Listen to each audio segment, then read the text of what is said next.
What's up, Bryan? Hey Jay, what's hap, dude? It's so funny. We just ran into each other here. It's like Oh it wow, yeah. wasn't even Fancy seeing planned. you here. How's it going? Hey, Hey. you did this Monday, so I'm gonna throw it back at you. Yeah, yeah, Marry, yeah. fuck, kill. Uh huh. Battlezone, Uh huh. Killing, uh, killing Battlezone. Okay, next. Res Infinite, Oh, okay. That's sexy. Uh huh. and Shadow Legend. Oh my God. Yeah, no question about it. Res is sexy as hell. I'm fucking Res Infinite, and I'm gonna kill Battlezone because, I've had my fun. And PlayStation already killed it, so you don't even have also to. true. And I'm gonna marry Shadow Legend Ooh, because just what an awesome world to live in. I like Hell it. yes, dude. Can we start the show? Let's do it.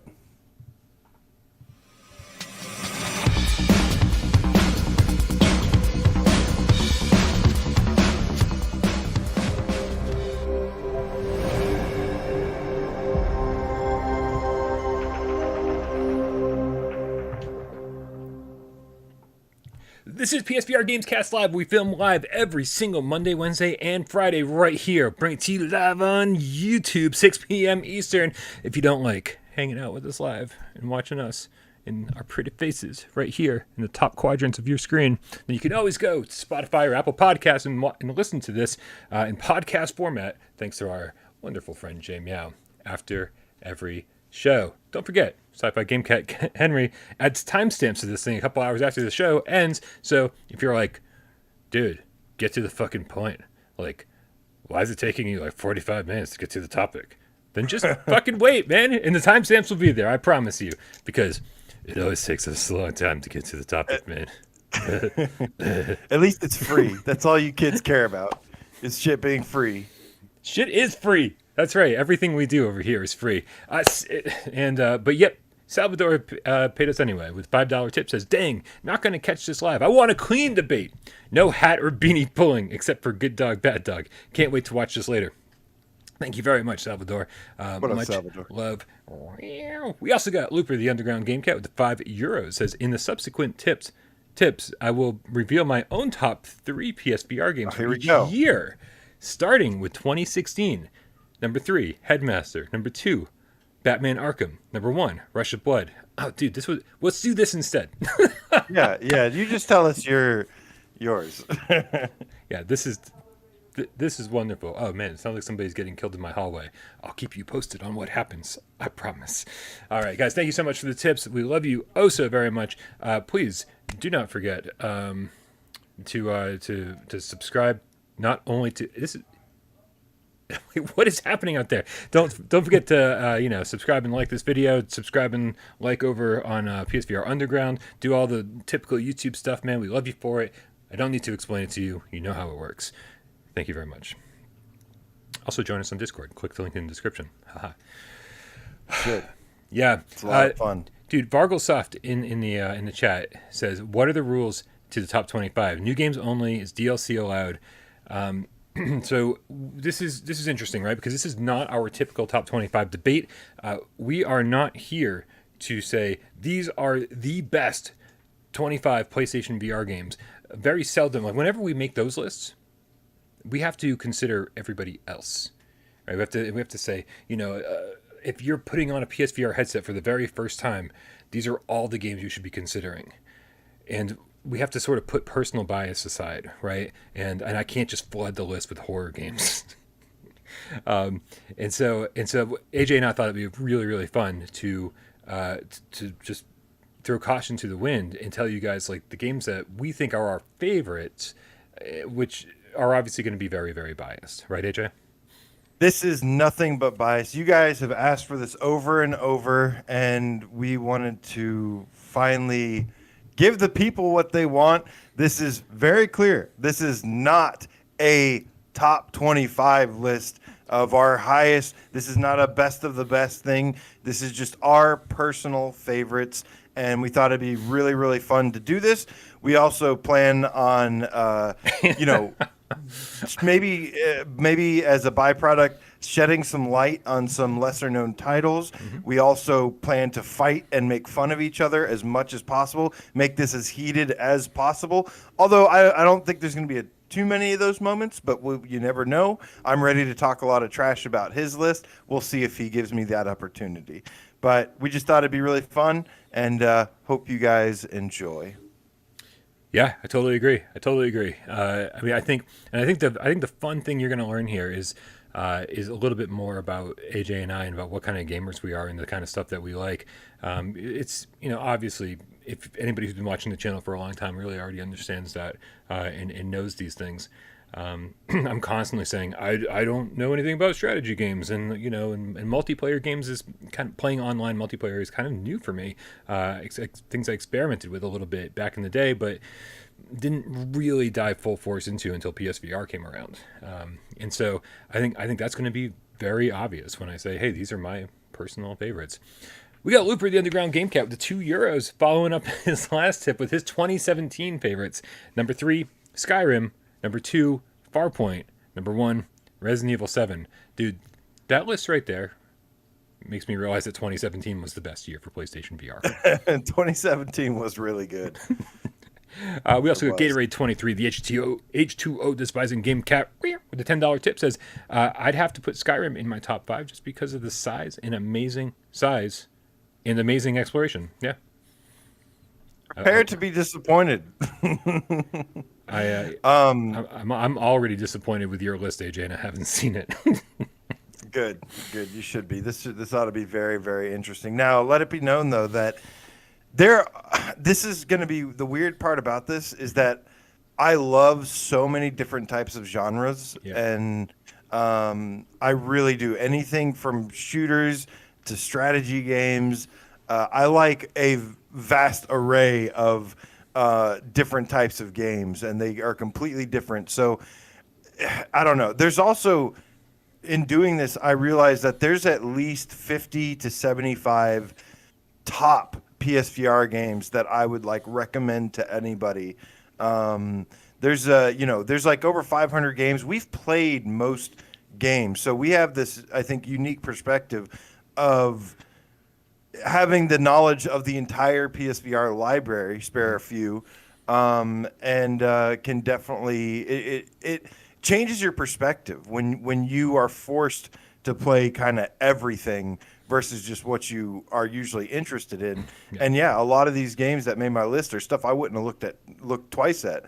And because what we do here, I ended up playing quite a few. So it's quite, it's really a different, unique perspective, I think.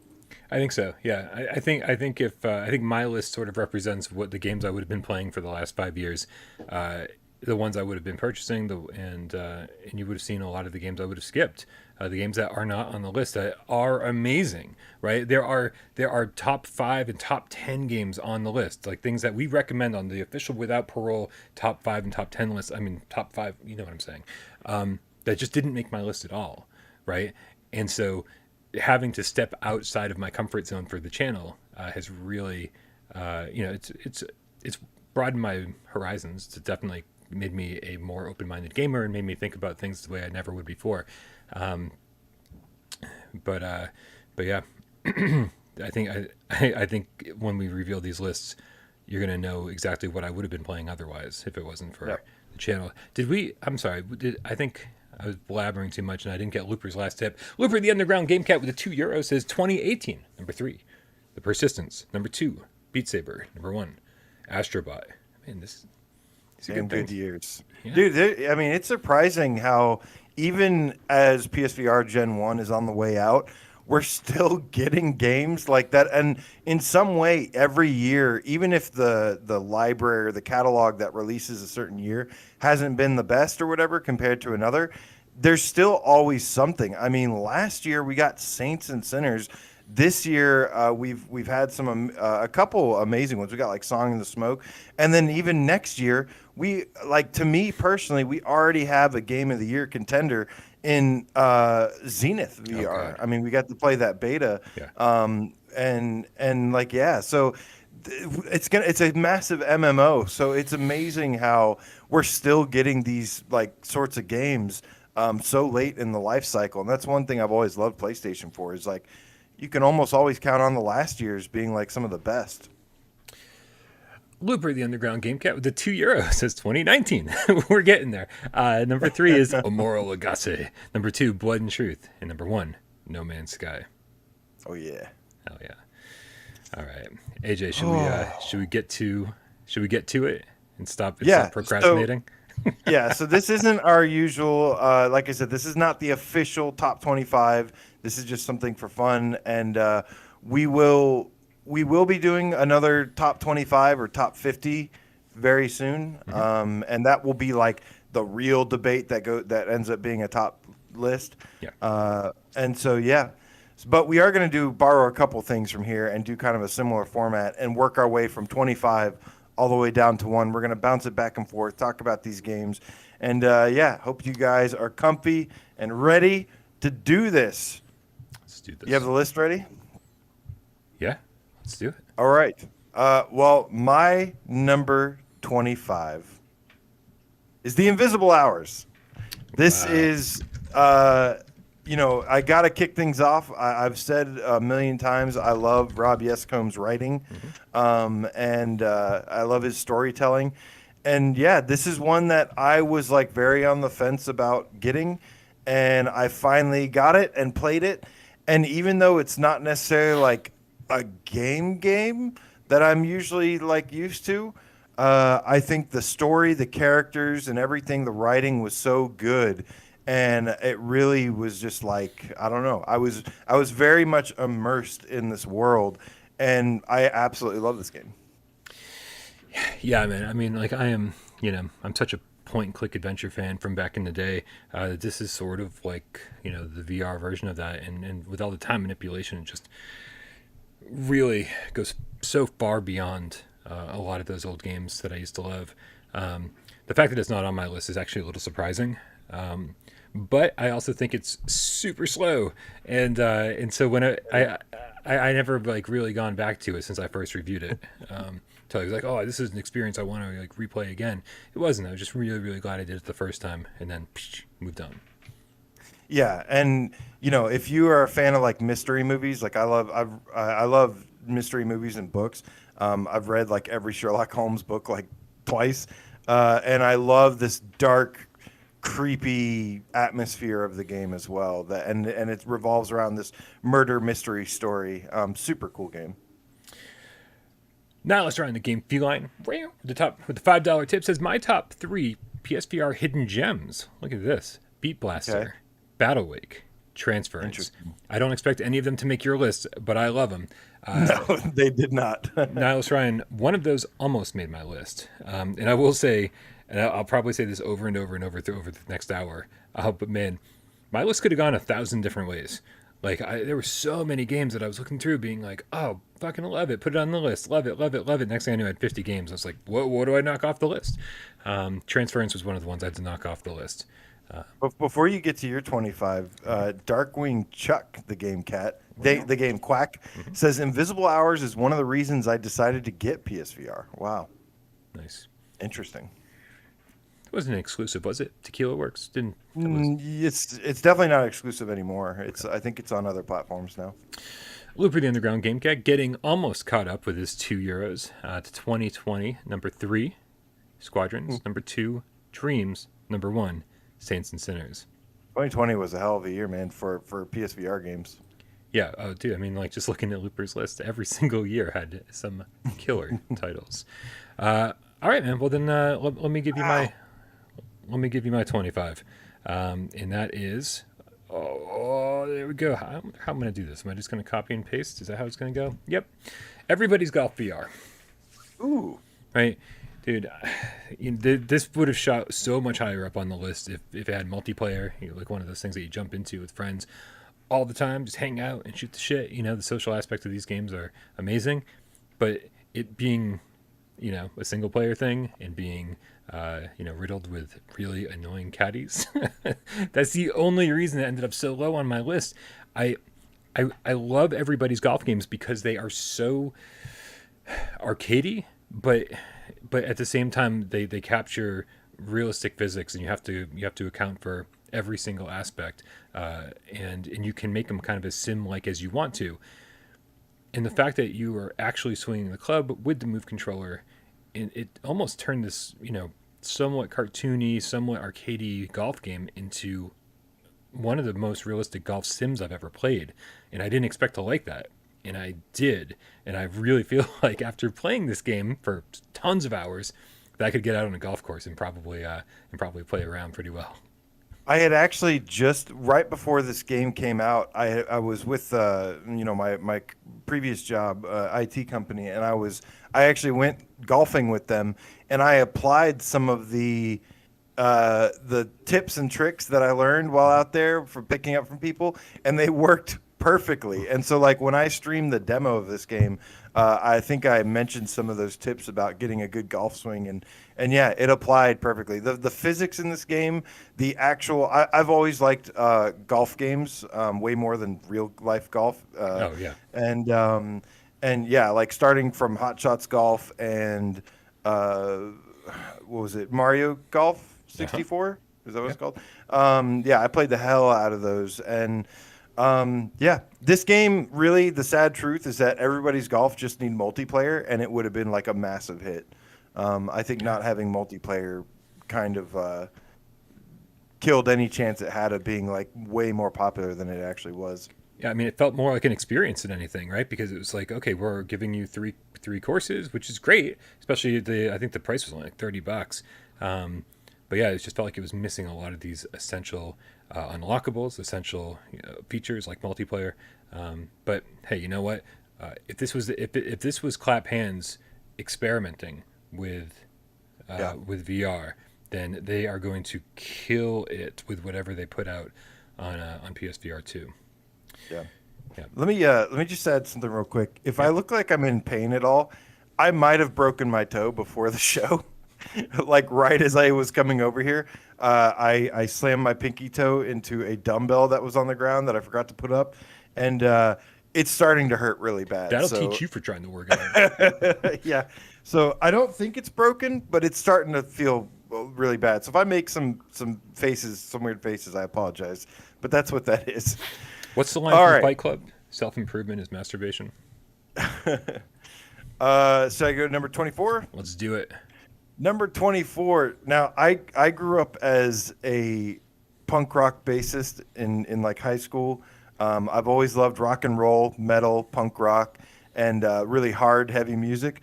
And one of my favorite books of all time is The Dirt by Motley Crue, where they just tell their stories about on the road and stuff. It's crazy stuff, and it's all about living the life of a rock star. So I had to give a nod here to Hotel R&R, which is basically that's by Wolf and Wood Studios. I absolutely love this game. You basically stay from hotel to hotel, and even some concerts and stuff, and you basically have to trash the place as much as possible in the little bit amount of time you have. And there's also like a plethora of mini games, and it's a super fun game. Looper the Underground Game Cat concludes his trek through the years with a €2 tip. Says 2021 top 3. Number 3, Sniper Elite. Number 2, Song in the Smoke. And number 1, Hitman Trilogy. Well, that's cheating. Nice. I like it. Yeah, Hitman Trilogy is hard to argue with. Yeah. Yeah, I mean, dude, Hotel R&R was such a breath of fresh air when that game came out. It was like, I've never seen anything really quite like this. It was so much fun to experiment with. And at first, you're just like, punching walls and windows and shit. And like, just like, I was like, what is this? And then as you unlock more and more weapons and more explosive devices, it just got more and more fun. I will say, that fun started ending for me with the later levels. I didn't find the later levels to be nearly as fun. They tried to make them wide open, and maybe I just suck at the game. But I got into the later levels, I just didn't find the same appeal. Like I wanted, chaos. I wanted chain reactions, and I found that really hard to do with everything so spread out. Being said, I think it's crazy original, and it was really daring of Wolf and Wood to do this, especially since they're a horror company, man. They made an Exorcist and Sharon Vroom Greenwater, which both should have been on my list. And they were like, well, let's just do fucking something different and see what happens. And I The think mini games I think are really, really fun and impressive too, and original, like you said. There's like topography mini game, like it's crazy. Or What's like being in a pool with a crashed car and having to get as much expensive items and throw it in the trunk. Anyways, probably got to move on Yeah. to your 24. This is fun. I feel like this is gonna be a 3 hour show. Which, I mean, if you guys got nothing to do, I mean, It's the end of the year, man, and there's no news right now. Our Game Awards is Friday, Yep. so make sure you tune into that. But yeah, this is all about just having some fun with the cats. End of the year, celebrate 2021. I love that Ryan's in the chat calling you out and calling you cray cray. I was like, because Hotel R&R for me is definitely like, I could see this falling in our top 50 list. Yeah, I don't This is know. just our favorites. I don't. This is my personal favorite list, So you don't so have to remind me. I'm not trying to impress anyone here. Right. Yeah. It's funny because I don't even like totally recommend all my favorite games on the list. Oh, Like, yeah. there's a ton of these Yeah. games that I'm just like, well, let's have a chat and see if this game's for you first. But these games are definitely for me, which might surprise people when I show you my 24.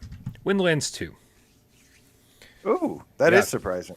Windlands 2 was hard as fuck. Yes. Because I mean, it was just super difficult. There were some really, really, really difficult places in this game. And we played it the exact opposite way that you should. I don't think anybody should try to blast through this in one sitting like me and AJ and MRI and Geisen did on day one. It was a bad idea, right? Because you start saying, okay, it starts feeling repetitive, and like the maps start feeling the same, and everything looks. But man, I have jumped in since with other cats and played multiplayer. In the multiplayer element, in the combat, all the things they added from Windlands 1 makes the sequel so fucking good. And it's Yeah. like, and you just have to be patient with your friends, because man, there are some really difficult parts of this where it's like, where you just struggle to get from one point to another. And like I was playing with Josh and Jay Meow, and like we were coming back and like showing Josh how to like do specific areas, right? Being like, oh, try it this way, and if that doesn't work, head over this side and try it this way. And it was just like, there aren't like many interactions that you have with the other characters in the game, except being able to watch what they do and go, oh, well, this is sort of a puzzle and sort of a dexterity challenge, and watching somebody else do it before you is actually really helpful. And just again, the whole social element of it just really pushes this thing to the top for me. I absolutely love Windlands 2. Yeah, I had a lot of fun with it. I don't think it's again not one that I would like recommend to anybody because of how difficult it is, and it's definitely made by like hardcore gamers, but I tend to like those kinds of games. And There are difficulty options though. Like, I mean, there are some people that still say it's really difficult though, which I could see. Yeah. But I mean, maybe that's one person out of many. But yeah. And we got to hand it to SciTech, who was like, I was 100% certain that when this port dropped on PSVR, and like the jump button wasn't responding and the trophies were good, I was like, this, we might be stuck with this port. I don't know if they're gonna go in and fix this shit, because I can only imagine they didn't sell many copies. And to their credit, they did. And so it plays really fucking well now, even better than it did at launch. I'm surprised you had it at 24, considering how much you were cussing the game out and frustrated. And oh, dude, the number of times that me, you, and like, Guyson and MRI Gamer, and we were all just like, "Fuck this game!" Yeah, yeah. But I really was having fun though. Same, obviously. Otherwise, I wouldn't be putting it on my list. Yeah. Yeah. Number 23. This is an example of a game that I don't. It's not necessarily about the greatness of the game as it is the biased experience I had with it, and that is Detached. Nice. This is by Anchor Studios, they actually helped that Observer Redux game that has like Rutger Hauer in it on PS5. I'm hoping that gets PSVR 2 support one day. I'm waiting to pull the trigger on that. But Detached is like a space simulation kind of thing. Like, it basically throws you out into space. There's zero gravity, and I really think it has some of the most impressive physics displayed, and like it's really immersive to me. And it's not necessarily about the game as it is as much the experience of it. and floating out in space and smashing into meteorites and asteroids, like trying not to smash into asteroids and shit. Don't smash the Uh, asteroids, Tarzan. Super cool game and just a hell of a. I haven't beaten this game. I've replayed. I haven't even gotten past the first section of it, and apparently after the first section is where it kind of goes downhill. I've replayed the first section What? at least 5 times though. What? Yeah, I mean, it gets fucking crazy difficult after the first section. I don't think it goes downhill. I think it has some really bad game design flaws, where it's just like checkpoints are just in the weirdest later fucking in the places. game. Later and in the game. Yeah, and making you do like really difficult segments over and over. It's like dude, like your checkpoint should be directly after the really difficult section. Like checkpoints should be after bosses, right? Yeah. And so yeah, and this game didn't really do that very well. But yeah, man, there is no better zero gravity experience than this. I mean, and the funny thing is like I remember this having move support, and it just doesn't. Yeah, it only uses DualShock, but if you play it standing up, Oh my it God. is crazy and immersive. Yeah. Yeah, absolutely. No, it's hard to disagree with that. Yeah, and it's a nice blast from the past too. I'm wondering who's going to disagree with this one. And my number 23, one of the few multiplayer games on this Give me list, something I can make fun of you for. Come on. Spark. Oh, When Spark came out, okay. I remember like it was Des and I were doing our most anticipated. We did a Why We Love episode of our most anticipated PSVR games of the next year, and he had Spark on his list, and I was like, whatever. It looks so dumb, like esports, bleh, right? And I was like, and it's plus it's only 2 players. I was like, how much fun is this really gonna be? Fast forward like 6 months, and like people are DMing me or messaging me at like 4 o'clock in the morning, be like, "Hey, you want to play Spark?" It's like a drug, man. If we could get out of, I'd be like, yes, I'm fuck sleep. I want to get out of bed and like go play Spark, and I just have so many great memories of doing that. Just being like, just because I couldn't stop thinking about it. Just the one-on-one battles are great. And it was great that you didn't actually need to get like 4, 5, 6, 7 players together to have a game going. You could just have the 2 people, and then like other people would show up in your lobby and like be able to watch your game as you played it in like this little diorama setting. And everybody was chatting with voice chat, and it was, man, it is it's just I've got so many amazing memories associated with this game, and so it was just so much fun. And it was the first time I cared about this style of game, this competitive nature of like this kind of like one-on-one sport. Yeah, man, there was so much sweat on my living room floor all the time. I was like, I had to play on top of a towel so I could just like wipe it up when I was done. Yeah. Unfortunately, I don't have a lot to add to this because I haven't played it very much. So, I own it, but yeah, I've like hardly touched it. So I was a little late to that party. Yeah, Spark was so much But fun. respectable. I can't make fun of you yet, but I'm waiting. We're getting there, I'm sure. Yeah. Well, at number 22, here comes the hate from you. At number 22, I love Beat Saber, Uh-oh. but I can't stand the music in Beat Saber. Mm-hmm. But I do, however, love Synth Riders. That is my number 22 pick. Now, this is where the personal bias shows. I'll be honest with you. I don't even have Beat Saber on my list. Like I love the gameplay. I love the gameplay of it, but I can't stand the music. And I think Synth Riders is for people that have good taste in music. Yeah, I mean, if you like electro swing, god damn, what a shitty genre. I'm talking about the metal, the punk rock. You're not talking wave. about the entire soundtrack. I see. You're just talking about the parts you like. You know what? I'm also talking about, when I talk about Beat Saber, I'll just talk about the parts that I like too. Yep. Yeah. No, well, to be fair, I can't stand electro swing. Synth Riders actually made it fun though, because they make the mapping on some of those levels is so good that it actually makes it really a fun time. So to its credit, yeah, it made me enjoy electro swing, which is crazy. I would never ever like that ever. Yeah, I mean, I will say the same holds for Beat Saber with me. Like the OST is not music I would ever listen to. Right? I'm like the dubstep, it's just Yeah, I really don't like dubstep. it's definitely outside of my wheelhouse. Like I haven't really listened to like any electronic music at all since I did a whole fucking lot of ecstasy in my younger years and went to raves every other weekend. Every weekend. Sometimes two in a weekend. Let's be honest here. Yes, Candy Raver. Now you can make fun of me because I've got pictures and they're really embarrassing. But yeah, dude, I mean, I know how much you love synth riders. It's actually hard for me to give you shit about it because it's like if it wasn't, I'm actually surprised it's not higher on your list. Like, you really fucking love this game. It's a tough list to make. Yeah. Man, I'll tell you, I'm like kind of paying attention to the chat, and holy shit, some of the people in the chat have really bad takes.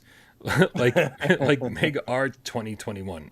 It's like if you don't like Resident Evil, you're not going to enjoy this whatsoever. I think he also said, "Yeah, no, I don't even want to give him the text for saying." No, but I did see who was it that was saying that In Death needs to be on this list. Cornerstone City 777. Yeah, like man, like one of the many games that I considered, and spoilers, got chopped. I don't know if it's on your list though. I haven't taken a good look at your list, AJ. But we should probably move along to number 22. Yeah, we're trying to save the surprise, so you get the list. pure reactions here. What's your 22? Dude, another kind of surprise, but one that stuck on our top 25 for a long time. Catch and Release. Oh shit! Oh shit! Oh man, that is a great pick. I can't believe you put that on your list. Fishing games are so just, I don't care like whatsoever about fishing games whatsoever, but being able to sit in that rowboat and eat a sandwich, drink a soda, take photographs, grab the oars and like actually row yourself around the lake. They added that DLC with the cave that was like full of mysteries, and I mean, dude, it's just, and actually the fishing was actually really fucking fun. I was like, this is crazy, and it did that thing to me where it's like I just want to check everything off the list, like, and I still haven't finished. I still haven't caught all the fish in Catch and Release. I feel like I could play that game forever. If they just kept adding fish and more items to buy from the store, I mean, it's like a perfect VR game. Wow, I can't believe I forgot to put Catch and Release on my list. It is one of my favorite games. So thank you for having that on there. That is completely a mistake on my part, not having that on my list, but you have saved the day. So much respect there. I think it's what VR is all about, is a game like Catch and Release, immersing yourself into a game that is really interactive and really fun.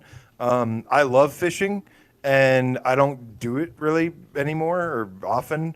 And yeah, I have like 25 hours in that game, and it's an incredible game, and I would absolutely recommend it to anybody.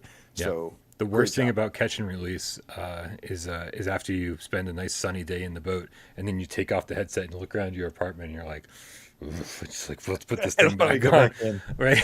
This place is, yeah, my place is the epitome of an apartment you'd find in the middle of Worcester, Massachusetts ghetto, and to be able to just transport yourself immediately to a lake is something that, I mean, not a lot of games can do very well. Ooh, and when they had the thunderstorms, that was so cool. Yeah, too. There's so much. Did you ever go to the caves either? Yeah. The caves, all that stuff. That was the DLC, cool. Man, or the patch that they patched in later. It was so cool when they added that in. I was like, the whole thing felt like a mystery, and they like, I still don't think I know. I feel like that cave still has mysteries I haven't figured out yet. I think it's very cool. Well, I see a lot of talk about Gorn in the chat. It's not out yet. So for number 21, exactly, because it's not out yet, let me tell you about my personal Gorn, and it's called Swordsman VR. And yes, I am super biased towards this game for many reasons, but I really do love this game, and I think they have updated with all the updates they've added to it that they have planned for it. I think it's just incredible, the community they have around this game and the physics. It's all about the physics. I would actually argue that this game probably has the best physics on PSVR. I can't prove that, but I would actually make that argument that this has the best physics, and it comes from a team of like 2 or 3 people. And yeah, it's just arena combat, but I am so impressed with the actual just raw gladiator style gameplay that it has and the brutality of it. Yeah, yeah. I mean, I think since we're talking about biases and the kind of games that you enjoy or don't enjoy, I also have a voice in the game. So I have one line, and I am super fucking proud of that one line I have in this game because I love the game so much. yeah, arena fighters just really aren't my thing. I feel like for me those went out of style with like Power Stone and in Wu Tang Shaolin style and like I mean name a few others I don't know, but that's when I really enjoyed those types of games and and having it and don't get me wrong, it's a $20 game that is 2 to 3 times bigger than it was at launch. And Sin Studio absolutely fucking killed it with all the updates, and they continue to kill it. It's just Yeah. nonstop shit. And so, I mean, if anybody's interested in Swordsman, I say go for it and get it. But like, somehow this game still hasn't gotten me. It still hasn't convinced me that this is a genre that I want. And so, what I want from Sin is everything that's in Swordsman in a big adventure game.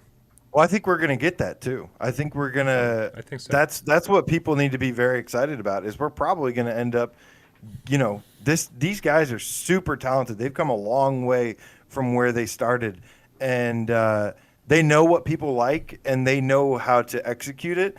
And I think that makes them a developer to keep an eye on in the future. But Mike GC is asking, "What is the line, AJ?" I am the Kraken Summoner in Release the Kraken. yeah, I basically just say release the Kraken that I named Fluffy. No, I'm the Kraken Summoner in Swordsman. It's a good Proud of it. It's a good choice. It's a good choice. Man, I really can't wait to see what that team does next. Yeah, they're gonna be. Yeah, I'm pretty excited about whatever they do next. You ready for my next game? I am. My next game is Paranormal Activity, and this is about as biased as you can get. Holy crap, man. When this game came out, it was like $35, I think. It may have gone down to 30, but at least you can get it on sale frequently for like $6. But holy crap, man. Like, this is, I love the Paranormal Activity movies, mostly because they keep it simple. Until the most recent ones, they've kept it very simple. Like, been like, here's a fucking haunted house. Somebody's going to be possessed by demons, and good fucking luck. All the shit's about to hit the fan. And that's sort of what they did in the game, too. I was like, just keep it simple, man. Keep it simple. Just try to scare the fuck out of me. Give me a house to explore and try to scare the fuck out of me. Give me some people possessed by demons, and we are good to fucking go. And that's what they did. They kept it simple. The move controls suck. You get used to them eventually. But, man, everything else was so much fun. I think the first time through is about 3 hours, and then if you try to go for the platinum, you can probably get another 3 hours out of it. And just beautiful, beautiful environments. So many things about this. Just I was terrified. I was absolutely terrified. And to me that's what I'm looking for when I step into VR is actual scares. And this one delivers. The first time I played it was on Halloween, and I just kind of had more fun with it. I do think visually it's a beautiful game. So amazing art direction. I never thought this was like the most scariest game, although it does have its moments because it's kind of like randomized, and you can like randomize it, and the jump scares and stuff will kind of be a little bit more random. So I think it has its moments. I never thought it was like super scary, maybe minus a few small parts, but I'm definitely a fan of this one for sure. Wow, the VR grid coming out of he says Paranormal Activity was so boring and the ending looked like trash. Your ending looks like trash, Ryan. Love it. Yeah. All right, number 20. I have what I consider to be the best VR only puzzle game of all time. The game that opened my mind to puzzle games. I still don't like them, but there's a couple exceptions. And this was the first exception, and that is Transpose. Oh, damn. I started typing This the wrong game, this game has some rough edges and some jankiness. There's a lot of puzzles where like I was like, I don't think I was supposed to be able to do that, but I did. But essentially, yeah, there's nothing like this where you literally it mimics your actions, and you have to basically make copies of yourself, and you do these like presets of movements that you set in place, and then like you use it to get basically a block into a goal. And I've just never seen anything like this. It's such a unique game, and it's something you can only do in VR. And yeah, it's not one that I would like recommend to anybody, but at the same time, it's like one of the best puzzle games I've ever played in my life. Yeah, yeah. I don't think the jank is even an issue. Like honestly, like there are ways to kind of like, if you find an exploit in the level and you can sort of like throw this cube from the very beginning all the way to the end, it's sort of satisfying to try to find exploits in the game if you don't want to actually solve each puzzle. But yeah, no, this one is a, for somebody who doesn't like puzzle games, this is about as fucking puzzly as you can get. But I agree. I don't think this could really be done outside of VR, and so I'm not going to give you a hard time about it. It's really something just crazy. Actually, I think I might be wrong because I think it does have a non VR version, but I'm not entirely sure. I wouldn't Maybe play that version. Maybe. That's for sure. Yeah, I wouldn't play that version. Yeah, I mean, people always say, "Oh, this couldn't be done in VR or whatever, or this couldn't be done outside of VR." But what they really mean is like it just wouldn't be nearly as impactful. Maybe it Actually, was just PC. Maybe handing it was just something to yourself in VR is, you wouldn't get that feeling on a flat screen. Period. Yeah, it's super difficult later on, and it was, the only thing I hate more than a puzzle game is easy puzzles, and this was anything but easy, and it was really just mind blowing, like Yeah. absolutely mind blowing game. Yeah, just like it reminds me of The Witness. Like I felt like I had to like learn a new language to play it. I had to like kind of rewire my brain, and and once you start like thinking the way the developers want you to think, you start you start figuring out the puzzles a lot faster. Not all the time, but certainly there were ones I was shocked how quickly I could figure out. Well, we've gotten through 5, Brian. Well, then let's move along to number 20, which is Trover Saves the Universe. Now, this is a weird one, right? Because I mean, you can play it outside of VR. It's not exactly VR AF or anything like that. Even though you're running around and your character is running around in full locomotion, you're sort of teleporting around to get a better vantage point. Dude, all I can think about with this game is how fucking funny it was.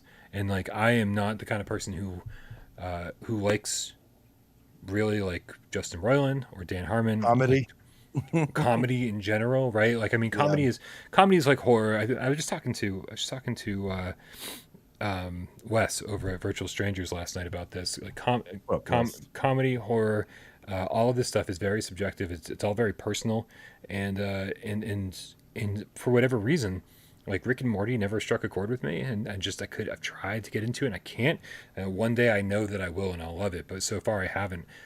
So it was really shocking to me when I couldn't stop laughing at Trover Saves the Universe, pretty much from beginning to end, and because it's so fucking off the wall and just so random and crazy, and I mean, I don't know, man.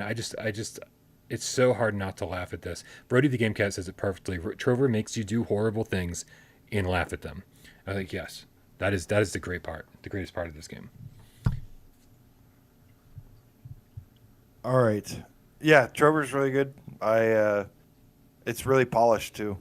Yeah, totally. So you're not And, disagreeing. Yeah, I'm not disagreeing. All right. Just trying to take the mind off the pain of my toe. At number 19, I see a lot of people saying, "Okay, now I'm starting to lean towards Brian." Let me win some of your hearts back with Thumper at number 19. Okay. This is an early PSVR title. It's a rhythm-based game where you play as a little beetle.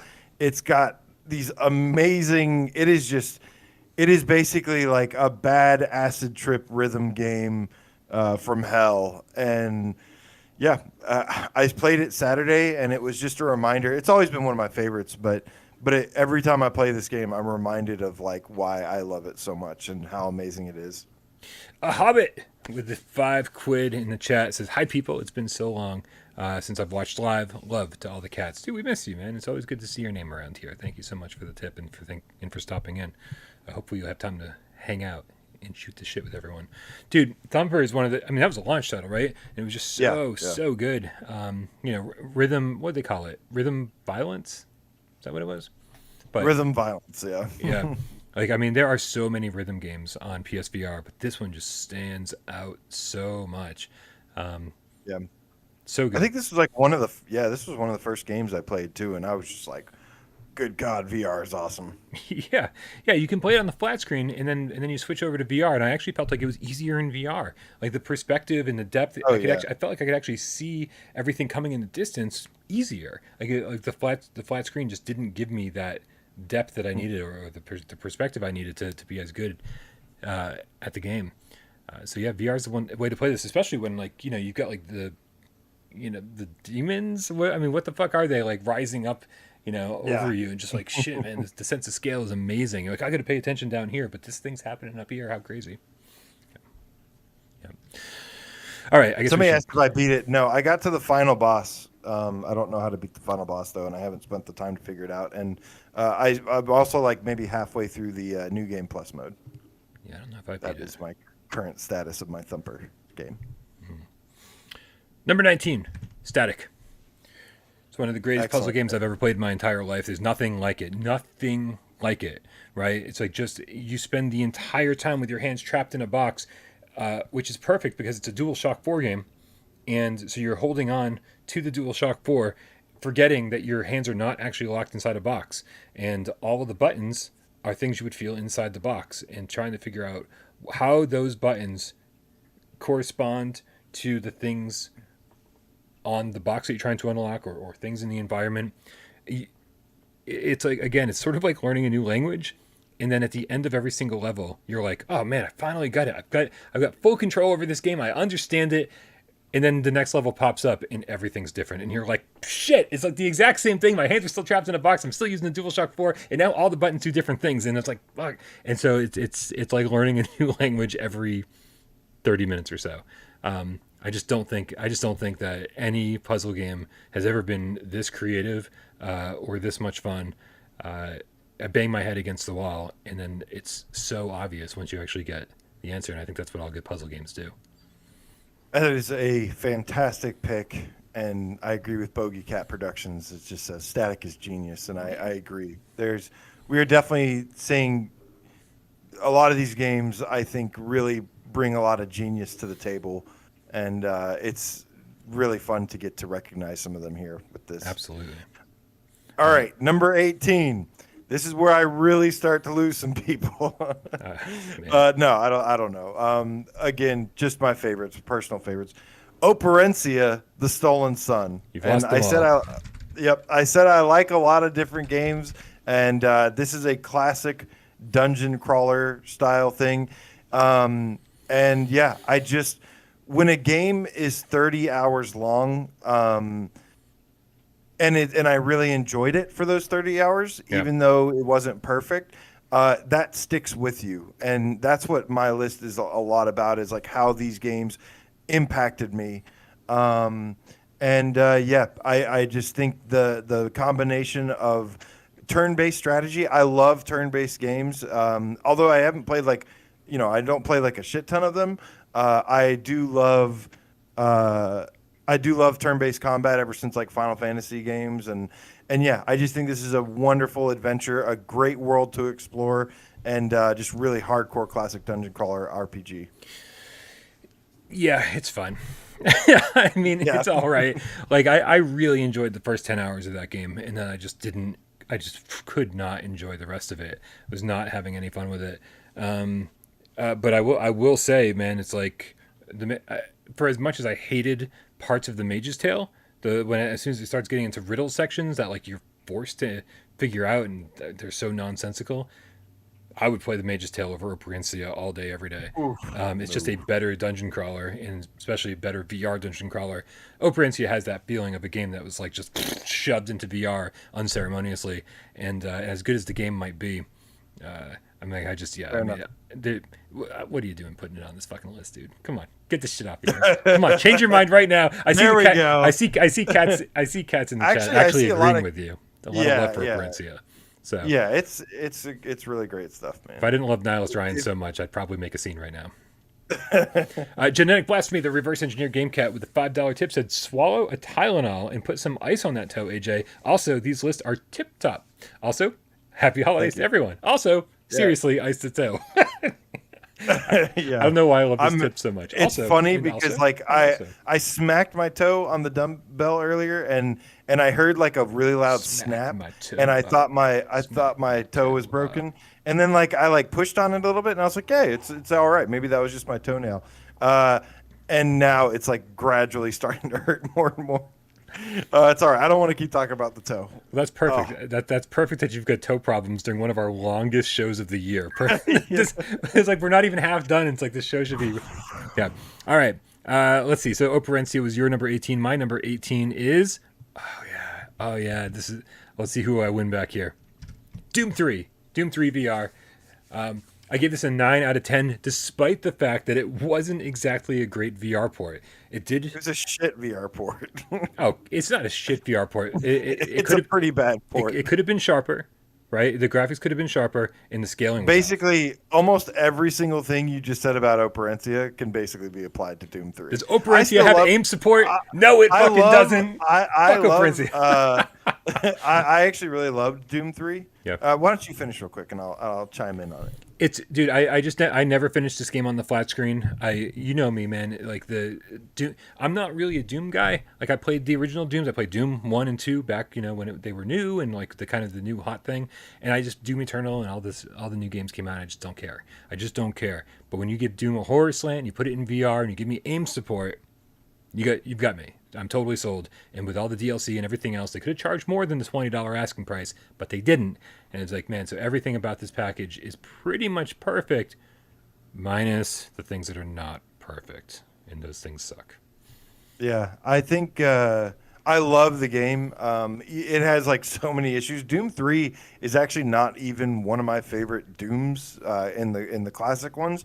So I what can still liked it more than VFR. I think I saw somebody say Nick the Game Cat House that Doom 3 is better than Doom VFR. I agree. I agree with that. Yeah. It's just a fundamentally better game and better structured game and it's more Doom than Doom VFR It's is. way longer. Um, Way it's a longer. lot longer, yeah. Yeah. And despite the horrible scaling, the bad graphics, the broken aim support at times, and the bad implementation of just about almost everything, it's still just a fun game because it's Doom 3 in VR. Wow. Wow. Yep. All right. Well, you agreed with me, but it doesn't sound like. Yeah. Okay. Let's move on. What am I on? I am on number 17. Yes, sir. This is a game that I watched that you and Dez, watching you two do this on a Why We Love episode. Remember those days? Remember Why We Love? Yeah.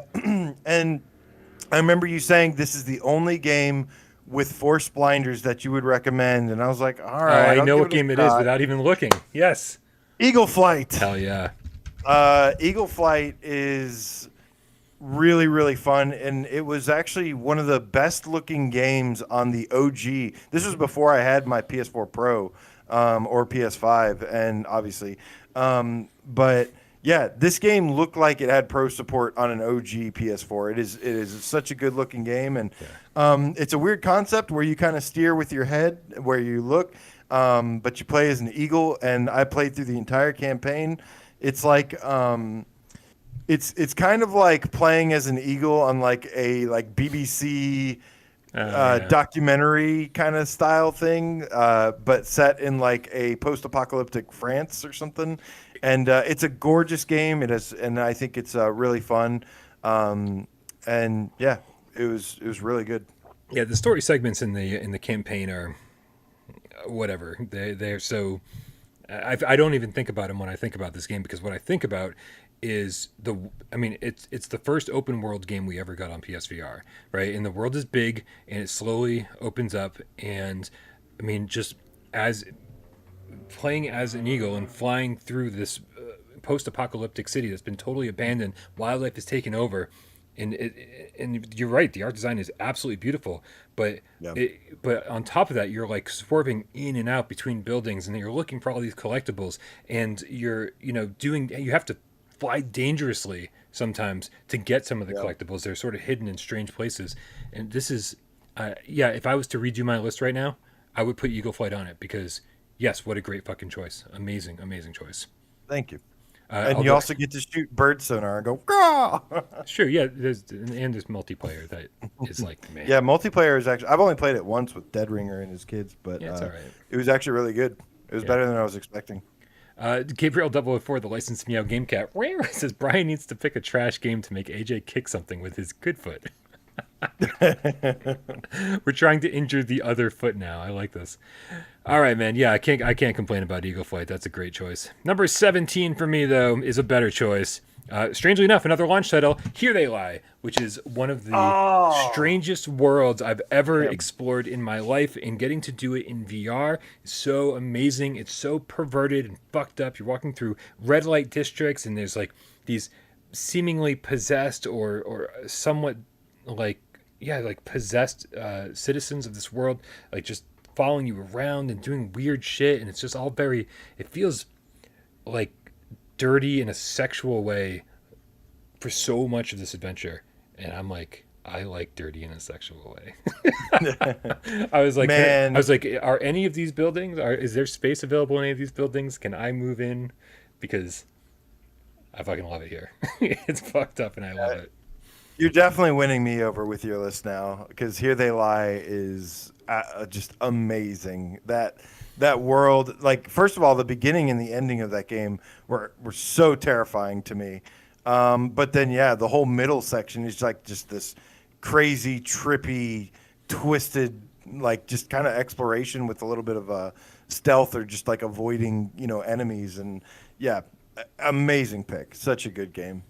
Yeah, Nothing dude. but respect for that. Seen some great comments in the chat. AtmosVR77 says Rush has a good sense of speed. Zakataka thought the Swordsman would have ranked higher on your list, AJ. This is It's a tough list. I mean, there's going to be like at least 25 more games that didn't make my list that, could be here. yeah. Oh And god, dude. As we get closer to number one and people see the games that aren't making our lists, yeah. I think some of the game Prepare cats, yourselves. some of the cats are gonna revolt, man. They're like, unsubscribe. We're out of here. Like, how could you possibly not put this on the list or this on the list? Yeah, this is Personal our, list. You asked us for a personal list. This is our personal list. And even this was hard. I need at least like 50 or 75 to include every game. absolutely. AJ, let's move along. What is your number 16? My number 16 is my 2021 Game of the Year, Song in the Smoke. And yes, I know that might be shocking that it's here, but this is where we are. What more can I say about this game other than you need to go out and buy it and play it? It's just an amazing, immersive world to go out into the wilderness and survive. And they did an amazing job with this game. They spent 5 years on it, and it shows. It's just quality from top to bottom, and it's super challenging and intense. And I love this game from start to finish. I've got the platinum, and I've got like 60 hours in this game. Gatorade 23, the H2O despising game cat, rare with the $5 tip says, Here They Lie's the only VR game that made me sick. I don't know why. Gatorade 23. A lot of people. Yeah, this is something I hear from a lot of people. I don't. Tell me if you're on the OG, if you're on the Pro. Tell me what you're on. Also, have you played it since launch? Because I know they patched it, and I don't know if I got better. I got stronger VR legs, or if they actually patched something in the game to make people get, maybe improve the frame rate or whatever. So I'm very, very curious to kind of hear these stories about Here They Lie, because it made me sick when I first played it too, and I didn't care. I was like, I'm gonna fucking push through. And the next time I played it, it didn't make me sick. Dude, Song in the Smoke is a great game, and I fucking disagree with every single word you just said, because, boom, it should have been way higher on your list. It's number 5 on my list. Wow, number 5. Number five, one of the best PlayStation VR games of all time. And this is kind of how the show will get speed up a little bit from here on out, because we're going to have titles that are replicating. Right. Dude, this is such a good game. that it was, oh, dude, my my experience of this felt so immensely personal because there was very minimal story, and I just felt like the story that was happening, like it's just I have all these memories that other people probably have similar memories of, but they're all slightly different because they all happen to everybody sort of at their own pace, their own time. They chose different ways to react to different situations, and for me, like Song and Smoke is just absolutely the pinnacle. Forget about all the VRAF elements of it because there's so many of those, but it's just the pinnacle of everything that I want VR to be. It's just so immersive. I felt like I lived in that world for a week. I loved Yeah. every minute of it. To be fair, when we do our actual top 25, like not our favorites, but what are the best of the best, you can expect this to be much higher for me. I think it introduced a really cool crafting system that we had yet to really be seen like at this level, and mix it with survival. Oh, Gatorade 23 follows it up with another tip, $5. Thank you very much. You didn't need to do that. Says, yep, it was on the OG near launch. Gatorade, go back and check it out again, and let me know if you have a better experience. I don't know if you're on the Pro now or if or what the deal is, but if you have time, check it out and let me know because I feel like that might change. All right. What is your? I don't think you've had a single one that's even on my list yet. No, So who just said it in the chat? Somebody just said that in the chat. All these games, and that was our first crossover. yeah, that was our first crossover. So that we could probably expect to see some more of those really soon. Dude, before I do my next one, I want to give a shout out to Matthew Scanes with the Canadian $70 tip.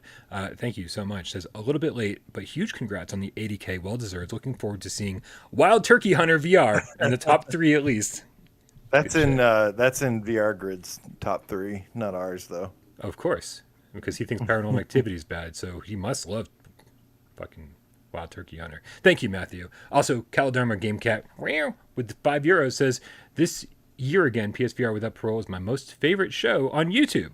Thanks a lot, AJ and Bryan. Oh, Thank you guys for keeping us going, man. yeah, Without no. your support, we wouldn't be able to. Yeah, for real. This is, like we're just trying to have fun and shoot the shit and talk about video games, and you guys are so awesome for coming along for the ride. We're so happy and proud of how far we've come. Thank you very much. AJ, what number am I on? You are on number 16. 16. Okay, my number 16. I always struggle where to put this. The Persistence. Man, just unbelievable. I remember leading up to the launch of this game. I kept thinking, there's no way this game is going to live up to my expectations. There's no way it's going to do everything that I want it to do. All the stuff that you're collecting, the permanent stat upgrades, the roguelite elements. I just didn't know if it was all going to come together. I played the first demo, and I was like, okay, I'm interesting. And then I played the second demo, which was radically different than the first demo, and I was like, oh shit, I think they got it. And then I played the game. I was like, they fucking got it.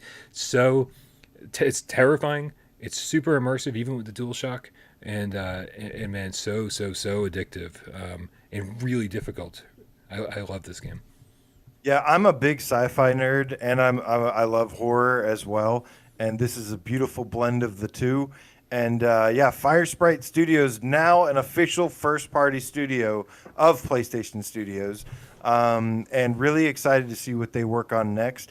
I adore this game so much, and I can't tell you how often we were jumping up and down for years saying, you need to play this game. This game is amazing. And it still will just feels like it, no matter how much we say that, it'll still always feel like it's underrated. This game is near and dear to my heart, super special to me, absolutely amazing, and is actually my number 9 on my list. Very nice, very nice. I was hoping that might be the case. Top 10 game for me, absolutely. I've got the platinum in this one too. Nice. I don't have the platinum. That would be a nice thing to go for one of these I days. highly recommend going for it. It's Excellent. super fun. All right, we're finally getting some games in common here. This is great. All right. So what is your number 15? My number 15 is a first-person platformer that is super fun, where you play as superhero cats, and it is To the Top, which is talk about underrated games. Yeah. This game is $20 and is so much fun. Has a huge campaign, has great gameplay, has multiplayer that is both PvP and co-op, and there's a lot of content in this game. Also, have the platinum in this game and a great soundtrack as well. Love the guys over at Electric Hat Games, and this game is super fun, super cool.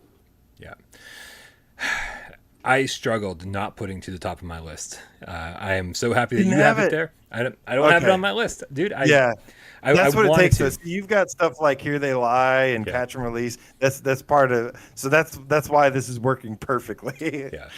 Yeah. No, trust me. If if To the Top was always on our top 10 list and 20 list and 25 list until a certain point, and then just sort of fell off. And that was always painful to me. I was like, this game deserves more attention and it deserves more love, and I'm glad you put it on the list. And hopefully, it will absolutely make our top 50 list. No question about that.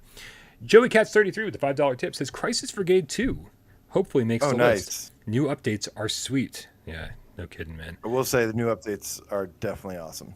Yeah, no spoilers. I don't want to spoil anything else. We're getting down here.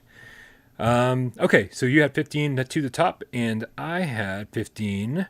I think maybe my game of the year this came out, Until You Fall. Oh, Yeah, it's always weird. I feel like I always think of roguelite games at the same time, and they always end up being next to each other on a list for me. And I was like, which one do I like more, the Persistence or Until You Fall? Until You Fall had this feeling for me that all good roguelite games should have. You take 5 steps into the world and you get your fucking ass kicked, and you're like, this is really hard, right? And then you're just like, I don't know if I can do this. I don't know if like I have the chops personally, like the dexterity to get back into this world and be able to to fight and make it further. And so when not only are you leveling up your character, but you're also leveling up yourself. Like you're just getting physically better at the game as time progresses. And it's one of those that you think about when you're in bed, and then like you wake up the next day and you're better at it. Right? Like you slept on it and you woke up like Headmaster. It's like the Headmaster syndrome. You thought you dreamt about it, you slept on it, and then you woke up and you were better at it. And I think this was my game of the year for whatever year this was. I don't know if I don't know if you'd put that over Saints and Sinners and Dreams, but is that the same year?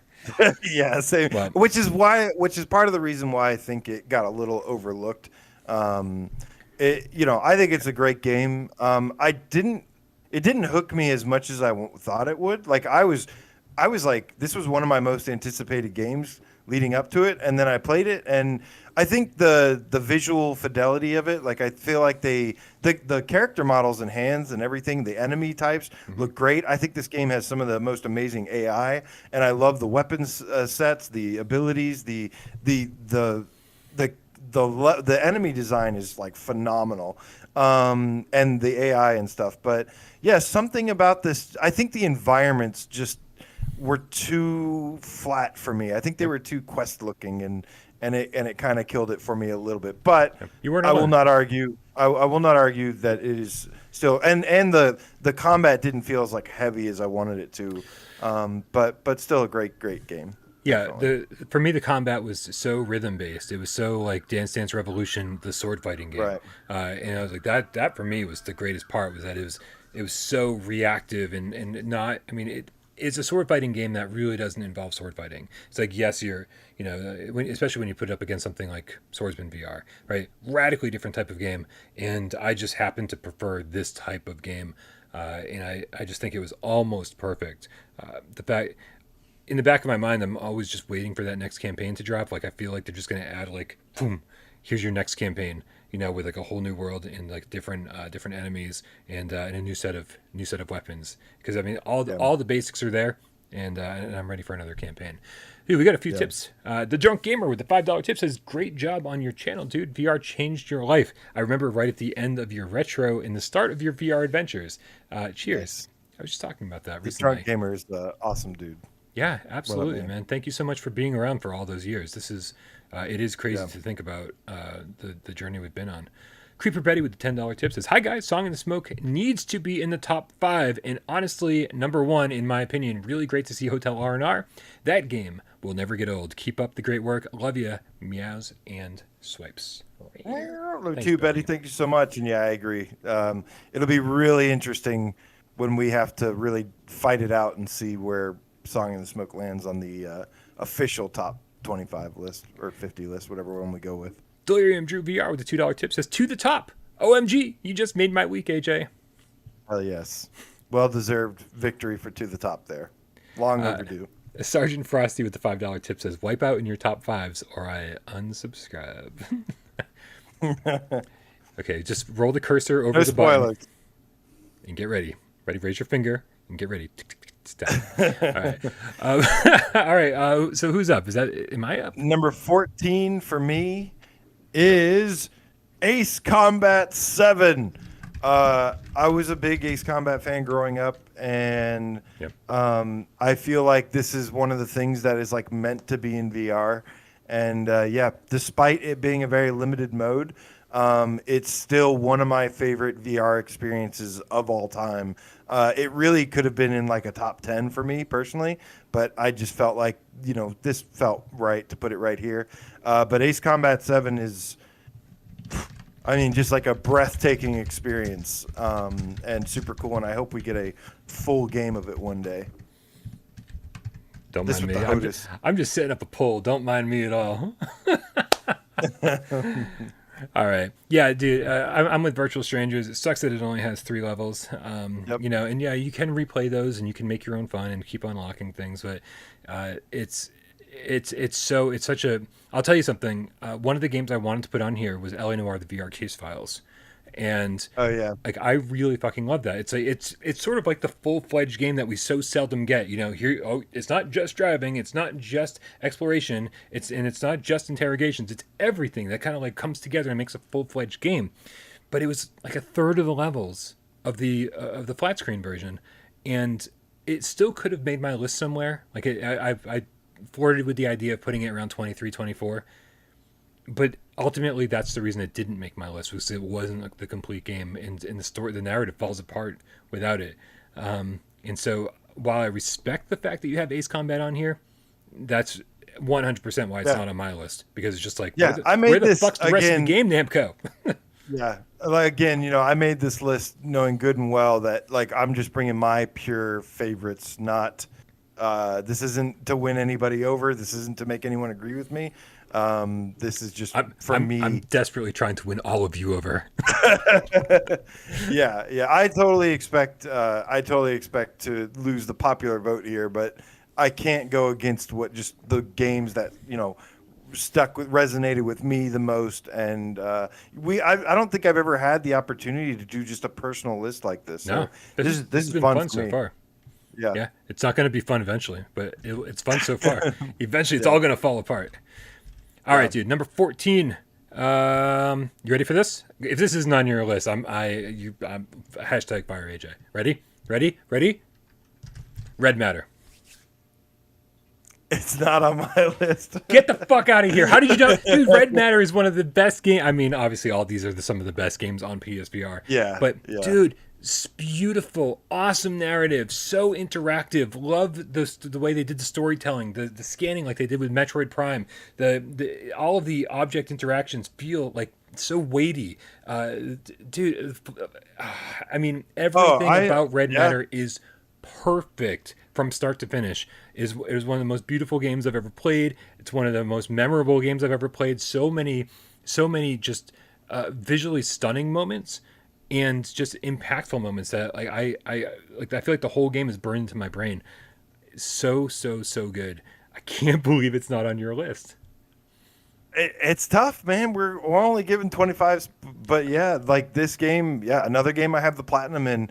Red Matter is incredible. Again, I'm a big sci-fi nerd, and this is the best way to do a puzzle game in VR, where it's like it doesn't feel like you're doing puzzles. It feels like you're on an adventure in space. And whenever people ask me what is the best looking VR game, Red Matter is usually in that conversation of best looking. It's got the lighting, the textures, all that is just mind blowing. Yeah. How good this game looks, but it's also just the game itself is really fun and well crafted and original and super awesome. Yeah, Yeah, much. when it comes to puzzle games, and you could consider this a puzzle game, it has puzzles in it, right? I always prefer them to be like environmental puzzles and like things that you're like, oh, is this even a puzzle? Oh, what do I have to do over here, right? It's not just like you walk into a room and like here's like 17 blocks that you have to figure out where they go, demagnet. So, Yeah, right. yeah. It's, just, But I it's like a this. preference. I like this. I like how we don't have the same picks. I feel like we're covering more ground this way. Yeah, I'm actually very happy with these results so far. et.2k9.now, et.2k9.now with the $25 tip says, I'm betting 25 smackaroos that one of you has Zing on your list. I'm not going to say anything, but the question is can I lose this bet somehow? Do I have to give you your money back if I lose the bet? Who are you betting? et.2k9.now. Well, you don't have to wait too long to find out because the next game on my list is Zing: The Land Beyond at number 13. Wow, good timing. And so yeah, this is a game that I expected to have absolutely zero interest in, and ended up being my favorite puzzle game of all time. Yes, you heard that correctly. This is my favorite puzzle game of all time. Mind-melting puzzles, super difficult, but environmental solving things. I think it's been amazing watching Jay just now get around to playing it and being like, wow, this is the best thing I've ever played in my life. And I'm like, that's all we can do is say this for like years is, But Jay Meow is a walking Reddit post. He's like, plays a game that we fucking jumped up and down about constantly for 2 years straight, and then he goes, "Why isn't anyone talking about this?" yeah. Zing is just really blew my mind. Yeah, really, really amazing. Yeah, Donatello, the Scientist Game Cat with the $5 tip. Thank you, Josh. Says, I'm not picking between your list. Sheesh. Both lists are a roadmap for any new PSVR owner. All 6 of them. Thank you. All six new PSVR owners. It's a good point, there man. Are dozens of us. Dude, Zing's a great choice. I also considered this for my list. As you can tell, I didn't just add it on my list, so you can tell it's not there. But man, just a stunning game, beautiful, great, just so well done in every single regard. The fact that only 3 people did this over the course of 6 years, is a testament to just how great indie games can actually be. We so many times people say, "Oh, this game's fine for an indie game." This game's fine for like, a single A game. It's beautiful. It's amazing. Really well done. Absolutely gorgeous game. Bunch of different environments, and just stunning visually. What is your number 13? That's an excellent question. I think I have a repeat here. Oh no, what happened? Uh-oh. Well, you know what, dude? So amazingly, I have a repeat. And I screwed up. You must really like it. I guess I do. But dude, I was actually saying earlier, if I had a space on my list, I would put Eagle Flight there. Guess what? I suddenly have a space, and I think Eagle Flight absolutely belongs in that spot. I think it's kismet, man. It was meant to be. Cool. So Eagle Flight it is. No introduction. All right. Moving on. At number 12, really the first game that made me go, I want a PSVR, and that is Until Dawn: Rush of Blood. Still the best roller coaster game in VR, period. Oh, yeah. You can't convince me otherwise. Any VR, any headset. There's nothing better than Rush of Blood. And it's just simply, wow, what a game. I love light gun games, light gun arcade games. And this Rush of Blood got my attention to VR. I wouldn't have known what PSVR was if not for Rush of Blood. So I was looking for, where is this genre going? Where can I find this genre? And I found it with VR. And then, I'm so glad I did because I discovered so much more about VR. But yes, Until Dawn: Rush of Blood is a masterpiece. Must have at least a 9 out of 10. No lower than that. All right. Well, I guess I figured out what my repeat was because Rush of Blood was on my list until I reformatted it, and so I guess that's what happened. So Eagle Flight's back out, and Rush of Blood is back in because Okay. yep. So yeah, sorry for the that was weird, but dude, yeah, 100% agree. This was amazing, amazing launch title. We thought that Supermassive was only going to go up and up and up from here. We were very wrong about that. Obviously, very wrong. Yeah, unfortunately not the case. You know, the only dude, they could have added like a new roller coaster every couple months and charged like $5 for each new level, and I mean, I think so many people would have been all about it. It was just so well done, and it's exactly the type of light gun shooter I used to go to the arcades to play. And in Yep. VR, just terrifying, beautiful, really great I stuff. agree. I agree, Virtual Strangers, that it's really weird how there's not more good roller coaster games in VR. Right? Most roller coaster games suck, and Yeah. that's very surprising. It seems like the easiest opportunity to make some money off a VR game is a roller coaster. It's very surprising. Yeah, here I'm going to end the poll with 85 votes. So far, 2/3 Yep. like my list better than yours. We'll see how that changes in just a few minutes.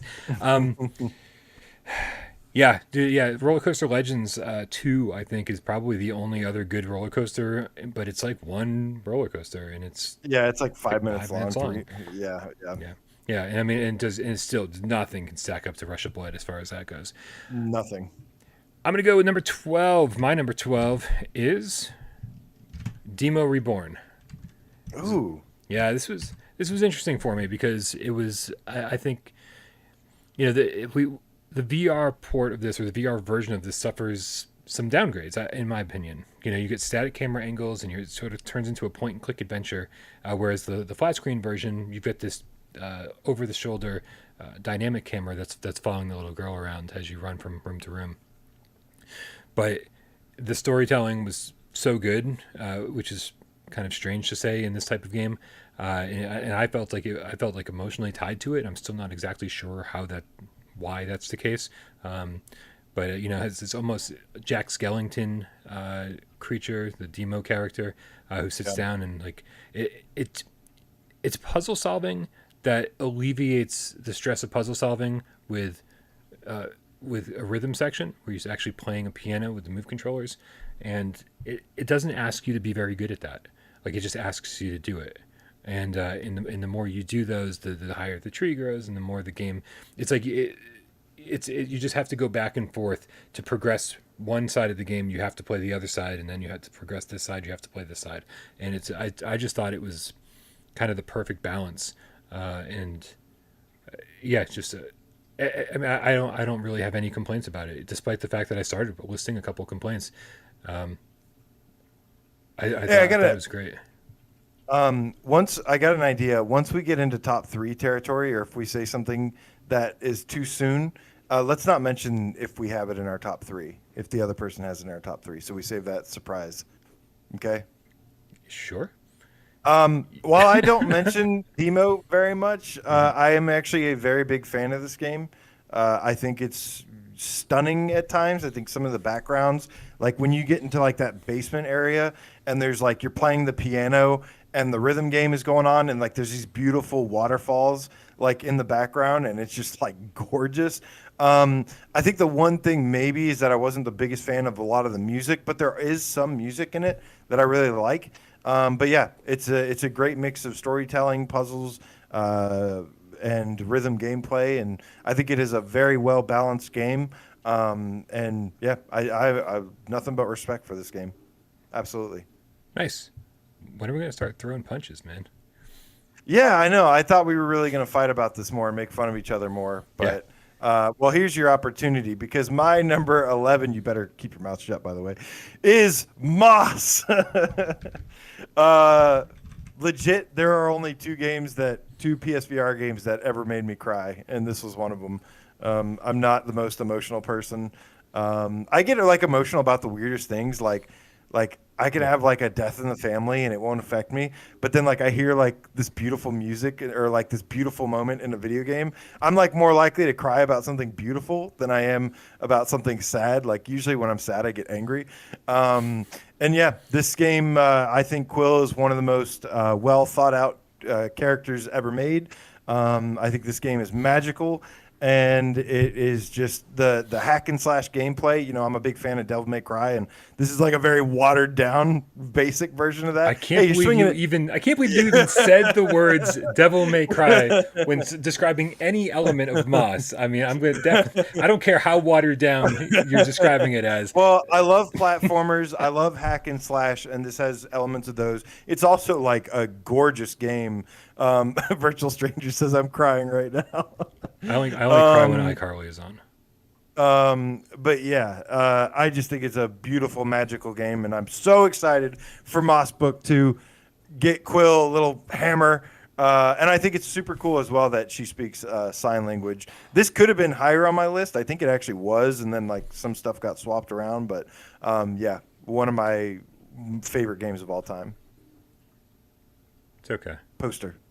Bogey Cat Productions with the 5 quid says, I need to go to sleep. Got to work in the morning, but I'm going nowhere until I see where Farpoint is on both lists. P.S. I hope to see the Solus Project too. I don't know. Can we talk about the Solus Project? I feel like it got delisted, right? And I actually considered it very, like, a lot for my list, and actually didn't consider it once I was like, oh yeah, it's been delisted. No, we can't talk about it. Oh, well then. I guess we won't talk about it. All right. So let's see here. That was number 11 for you. My number 11, which was, I think it's becoming very clear what kind of games I like. Golem. Ooh, yeah, great one. Golem was one of those games where it's just like well, first of all, we thought it was vaporware, right? We thought that game was never coming out. And then when they finally were like, oh, Golem's coming out in 2 weeks, we're like, what? Are you fucking kidding me? Like, this was like literally the level of Star Child, where we were like, this game's never coming out. And if it does, what kind of game is it going to be? Like, we just had no idea. Like, that's, we saw like all these kind of like CG previews and shit, and it's never, as it turns out, it was a sword fighting game. This game was actually on my list at one point, and then it just barely, I think actually Hotel R&R might have just like nudged it off. Yeah, absolutely fantastic game. Beautiful. And was one of the first open world was one of the first games to introduce like really heavy feeling combat, which I think is something that I hope to see more in the future. Games that, simulate physics really well. And yeah, it was the first sword fighting game that didn't have waggle. You remember when we had to deal with like waggle still sometimes too? Yeah, absolutely.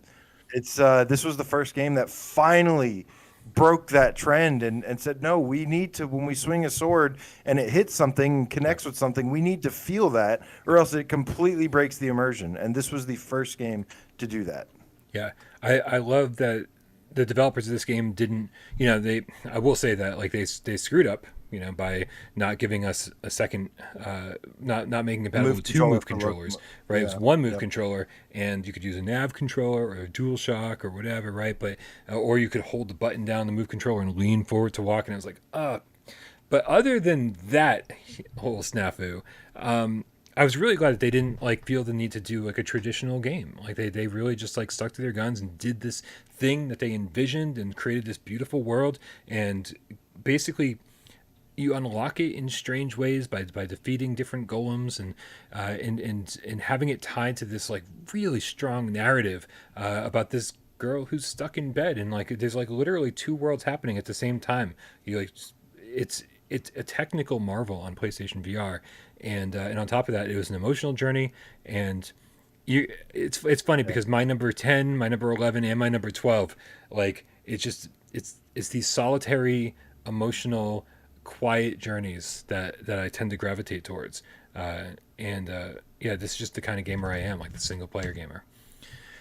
All right, I'm done raving about that. Definitely a fantastic game. Yeah.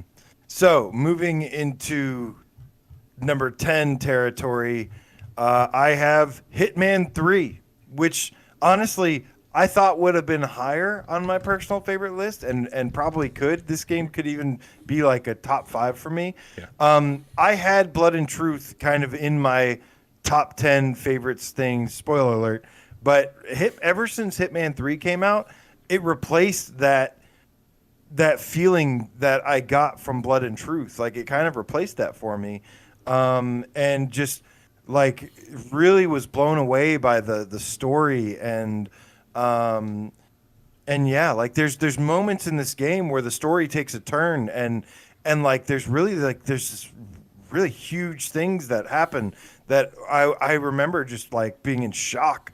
But yeah, and on top of that, you get to import all three games. Um, but but yeah, Hitman 3 is like one of the most, I've said it before, it's one of the most just like mind-blowing action adventures ever, and it still is. It's like one of the best James Bond games I've ever played. Yeah, this is right here starts showing the differences between our top 25 favorites or our personal top 25s, and then the games that we would do on an official list. Because obviously, I believe the Hitman trilogy in VR is top tier. There is almost nothing better than the Hitman 3 trilogy in VR, from pretty much every single level: replayability, environmental detail, and just the thought that was put into every single area and the options that you have available to you to take down Yeah, each area, do stealthy, go crazy, balls yeah, to the wall, totally up to you. Some puzzle elements that can really, I mean, it's almost perfect, but it's not my style of game. yeah. This was definitely my style, and I agree. Dan Kiefer says Hitman is very different from Blood and Truth, and I agree. Yes, oh yes, They are much different. They're both must-haves in my opinion. If you don't play Hitman 3 this gen, you got to play it when it comes out again on PSVR 2, which I think it will. Then you have no excuse when it comes out at that point. yeah. Motion controls make this game so much better. I did not like the DualShock 4 at all, but I'm not even gonna rant I about would that still because recommend it, yeah, but I can understand wanting to wait and maybe getting like a better experience. But it was still just amazing. One of my favorite games ever. Absolutely. yeah. Number 10, I definitely set this up already when I talked about Demo and Golem, and said that my number 9 kind of follows suit. Somebody in the chat said this. It is definitely Separation. Um, Separation is, I mean, it's made by Recluse Industries, Martin over there, who did the soundtrack, who did all of the artwork, just created the entire, everything from top to bottom himself. And the world looks like Ica, which is one of my favorite PlayStation 2 games ever. And I always loved like that majestic world with like collapsing buildings and just again that whole feeling of solitude. And I think I spent way more time playing through this than anybody else did. And as you slowly walk around and start solving the puzzles and kind of discover the path that you're supposed to be taking, the world starts slowly unlocking as well. You're walking from place to place, and then eventually you find a rowboat, and then eventually you find a hot air balloon. And like as with each of these, the world just opens up more and more and more, and it just becomes bigger and more grandiose, right? With every single new way you find to explore it. And again, having lost somebody that's so important to me,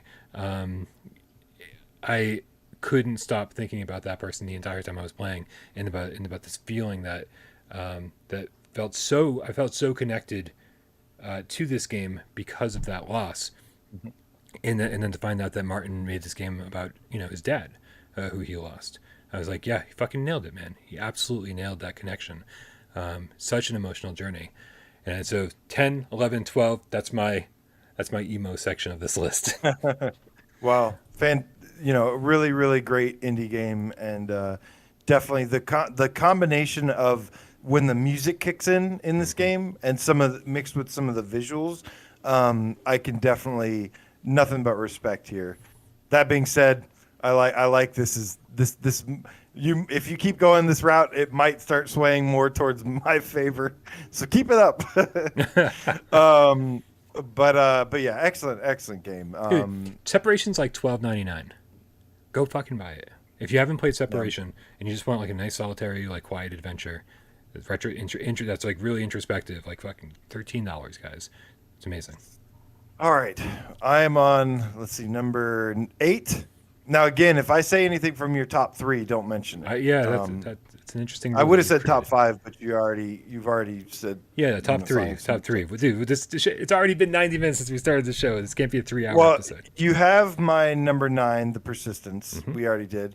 Number 8, this is going to cut you deep a little bit, is Resident Evil 7.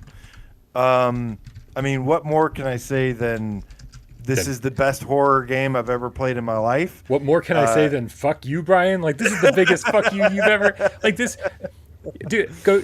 Yeah. This is a personal favorite list. I think Resident Evil 7 is the best horror game ever made. Yeah, it shits all over Resident Evil 4, even though, well, yeah, no, I didn't really care for Resident Evil 4 very much. Even without the move support stuff, it still shits all over Resident Evil 4. I don't care what anyone says. And yeah, it's really a game that needs no introduction. It is so scary that people can't play it. And Success. Well done, and Capcom. I think that is a job well done. But yet, still over 1 million people have played this game in VR. So, despite it being too scary for a lot of people, it's it's definitely an amazing game. I could consider this almost a 10 out of 10, if not already. Yeah, I love the chat. I hope to have a remaster. The chat knows us so well. I love these guys. Everybody in the chat, you're awesome. I love reading these as we're doing this. All right, I need to get caught up here with my number 9, and I will say definitely the best horror game of the year, Blair Witch VR. Ah, there it is. I saw Blue Jew asking you. She was so curious if that was going to be on your list. Yeah. Oh, dude, Blair Witch VR is so well done in every single regard. It's got good storytelling. The PSVR implementation is so. I mean, just these small details, like the button layout on the camera controls, are the button layout on the move controls. The type of puzzles that they introduce are things that I've never actually seen in a VR game before. The entire game leading up to the end is amazing. Very, very tense the entire time. Terrifying. And then the last 2 hours or whatever, like, it just feel like almost a completely different game. And I love what they did there. It's just this game that keeps getting better and better and better and better. And you can pet the dog. Bullet is awesome. Yeah, Bullet is great. This game was such a big surprise. I really was not expecting to like it that much. Didn't make my top 25. Tom Flesh Eater Gaming in the chat says, yes, Blair Witch was pretty good. The downfall was the rain effect sucked. Dude, for such an amazing looking game. I forgot about that. Such a good looking game. Such a good looking game. And then, like, during one scene, the rain is just like, it looks like somebody drew rain in a circle around you. I was like, what? This is the worst rain effects I've ever seen in my life. You're right. That is a horrible blemish on an otherwise beautiful game. Yeah, I'm shocked that this is in your top 10. I wonder if there's any recency bias, or maybe it's just your horror bias. Of course it's my horror bias. it is definitely your horror bias is showing now. Yeah. Because I do think this is a great game, really high quality game, in fact. But top 25, I don't know, maybe. Anyways, I know Jay Meow would be so mad about that because he loves this game for some reason. Yeah. And I love this game, but I don't know. I don't love it that much. Mm-hmm. All right. Number 7, another game that I feel like could have been higher on my list, but I got it as high as I could, and that is Firewall 0 Hour. I have, what can I say other than this game. Anybody can talk smack about this game as much as they want, call it a lobby waiting simulator. Mm-hmm. It's not my fault you don't know how to back out of a lobby and go to a new one. I have over 400 hours in this game, and it is one of the most immersive, fun multiplayer games. It's also the only paid multiplayer game that still has a consistent online user base. This game is just, from the graphics to the gameplay to the immersion, to the strategy of working together. I think this game is just absolutely incredible. And I hope First Contact is working on a sequel because I loved loved this game, and this could have been honestly higher on my list even. I love it that much. Yep, this is a prime example of the difference between a without Parole top 25 list and a personal top 25 list. When I'm thinking about the games I love the most, I am thinking about single player adventures and ones that take me on an emotional journey. So we should move on. I'm not typing this in anywhere. Did it not make your top 25 at all? It certainly did not make my Wow. my number 4, 6, 7, or 8 slot. Wow. All right, so that brings us to my number okay, 8, okay. which is definitely one of the best games on the platform. It doesn't matter who you are. It doesn't matter what kind of game you're into. If you don't love Astrobot Rescue Mission, I don't think we can be friends anymore. Like, everything about Astrobot is so charming, and I mean the music is just like makes you smile. And Astrobot runs by the screen and waves at you, like he underwater. He like sticks on your face like one of those suction cup things you used to get for your car when you were younger. Remember, I had one. I had an Alf one that suction cup to the window. It's one of the best third-person platformers I've ever played in my life, and it's probably the most charming 3D platform I've ever played in my life. I'm such a Jack and Dexter kid. I love Sly Cooper, Ratchet and Clank to a lesser degree, and I think Astrobot just, it takes elements of all of those, and just brings the charm level up so high that it's impossible not to fall in love with it. Yeah, Astrobot is a 10 out of 10. It revolutionized 3D platformers, and I think it really put Astrobot on the map as well. I know Astro's Playroom is pretty popular, but man, those people have no idea that how much better Rescue Mission is than Astro's Playroom, which is more like a tech demo in my opinion. Still great, but without VR, I don't think I have as much interest in Astrobot at all. And yeah, another game I really hope to see a sequel. And just 10 out of 10 perfection. Joy, so much joy from start to finish. Absolutely. Yeah. Oh, and then the challenge maps. It's like if it's not, people complain about the challenge level of this game. It's like I struggle with some of those challenge maps so hard. Well, 4 and 5 get a little bit more challenging, and then the challenge levels, are definitely very creative too. Really, really well done. All right. I need to get caught up to you at some point here. Should I do my number 7 to get caught up to you? Yeah, do your number 7. All right. This is going to piss off so many people, and I can't wait. Uh-oh. It's finally happening, guys. It's finally happening. Immortal Legacy, the Jade Cipher. Dude, I've said so many times on so many different episodes that I like Immortal Legacy more than Blood and Truth. Like, I would never recommend Immortal Legacy over Blood and Truth, but like as far as like a personal top 25 list goes, like Blood and Truth hasn't made it on my list yet, and Immortal Legacy right there, very high up. And I love everything that it does. I love everything that it does. I think it's an amazing adventure, especially for $20. And it's the very beginning of a much longer adventure that we'll probably never hear the rest of or see the rest of. But man, I love where this story starts, and I love how stupid and video gamey it is. I love Cookie Pie and just how none of it makes any sense, man. It's just like, oh, here's a villain that you never see again, and it's fucking it seems like Kojima style writing, but it's like, but it doesn't go anywhere. It's like, it's so nonsensical, and I just, for some reason, sometimes you need that shit, and that's why I love it, man. Like, sometimes you just need nonsensical video game ridiculousness. I totally agree. I'm surprised Immortal Legacy is not in my top 25 because I do love this game to death. I don't recommend it to people like I used to because I watch somebody stream it and basically lose their mind. You either love it or hate it, and it makes it hard to recommend when people are, when it's between that. Yeah. I don't know how it's not in my top 25, but I do love this game, despite even with the small issues, even with how nonsensical it is and everything. And you want to know how it's not in your top 25? Hold on a second. Operencia. Sorry. True. You make choices in life, AJ, and you made the wrong ones. Yeah. What up, Nathy? Nathy's in the house today, man. Congrats on 700,000 subscribers, Nathy.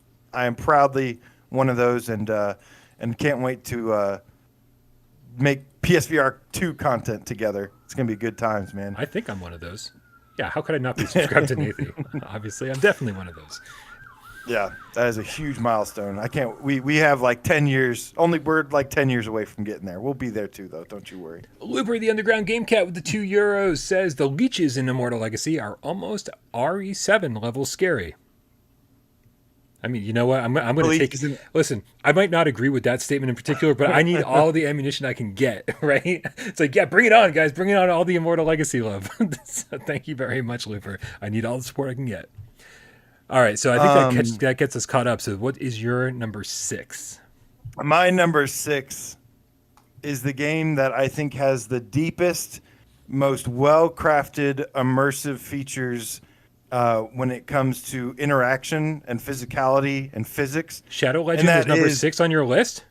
The Walking Dead Saints and Sinners. This game is, I think, even though it was like, a nominee for Game of the Year in 2020, I don't know why. I will always say this game is still like underrated.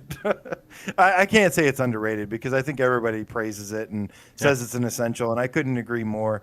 Most people say it's better than Alex. So like, yeah, some people. I wouldn't say most people, but there's people on the PC side that have said The Walking Dead Saints and Sinners has done things better than Half-Life Alex, and that's like that's pretty strong words, all things considered. I think this game is like, when it comes to the immersive gameplay, I don't think anybody got it more right than Skydance with, eliminating menus or trying to just find some way to make every single thing immersive possible. Mm-hmm. No menus that pop up, like you grab everything from your back, from your weapons, from your sides. And then like the post-launch content has been great as well. This is our usually number one. When I'm not saying that, like a personal list, I'm usually saying that this is the best PSVR game out there because of what they achieved with it, and the physics and everything are just like incredible. Yeah, it didn't make my list. It didn't make your list? Yeah, okay. We'll see about that. All right, that brings us to the chat is rocked and shocked right now that wasn't higher. I know, man. Yep. I know. I have weird taste. I can't wait for the final vote. they're gonna trounce you, man. All right, so what does that bring us up to? My number 6. I think we're filling in the blanks here. Yes. Number 6. One of the best, one of the biggest, one of the most open-ended games on PlayStation VR. I think it's a game I didn't care about until it came to PSVR, and I think it's unbelievable. And it's the best way to play this. Skyrim VR. Ooh, nice. Didn't make my top 25. I know, crazy. I don't know how. That is absolutely nuts to me. Like, this is a game that you can spend hundreds of hours in, and it's just and you can play it however you want to. You can create whatever kind of character you want to. You can play. I mean, the fact that it's not on your top 25 is actually mind blowing to me. I know, me too. It kind of was, and then wasn't, and was and wasn't. It's definitely one of my favorite games. I just need more space. Yeah, you do. You need some more space right after Rush of Blood. You should knock everything down a couple notches. Just a couple notches. Yeah. I mean, Skyrim is fantastic. The world converted to VR. I didn't like Skyrim as much on flat screen, but when I played it in VR, it's amazing. Yeah, Darkwing Chuck, the Game Quack, says, not in your top 25, but you can ride dragons. Right? Yeah, I know. You coined the term Dargans. Like, what? It does agitate me a little bit. The PS5 version, like on PS4 Pro, is the best way to play this game, is Skyrim. But on PS5, they didn't, like, Saints and Sinners went in and adjusted some games when they converted to PS5. I guess because the SSD, the pop-in like loads like really fast, and so visually Skyrim really bugs me now on PS5 because, and I don't, I unfortunately can't expect them to go in and update it, but. Yeah, visually it gets a little messed up on PS5 because the pop-in is so bad. Still an amazing game, still deserving, and yeah, one of my favorite times of in VR for sure. Again, just loving the chat. The chat's more interesting than we are. I want to rewatch this episode and turn off our sound and just read their chats. All right, So you have your number 5. Number 5, yeah, right. Number 5 for you is Song in the Smoke. Right. And then number 5 for you is what?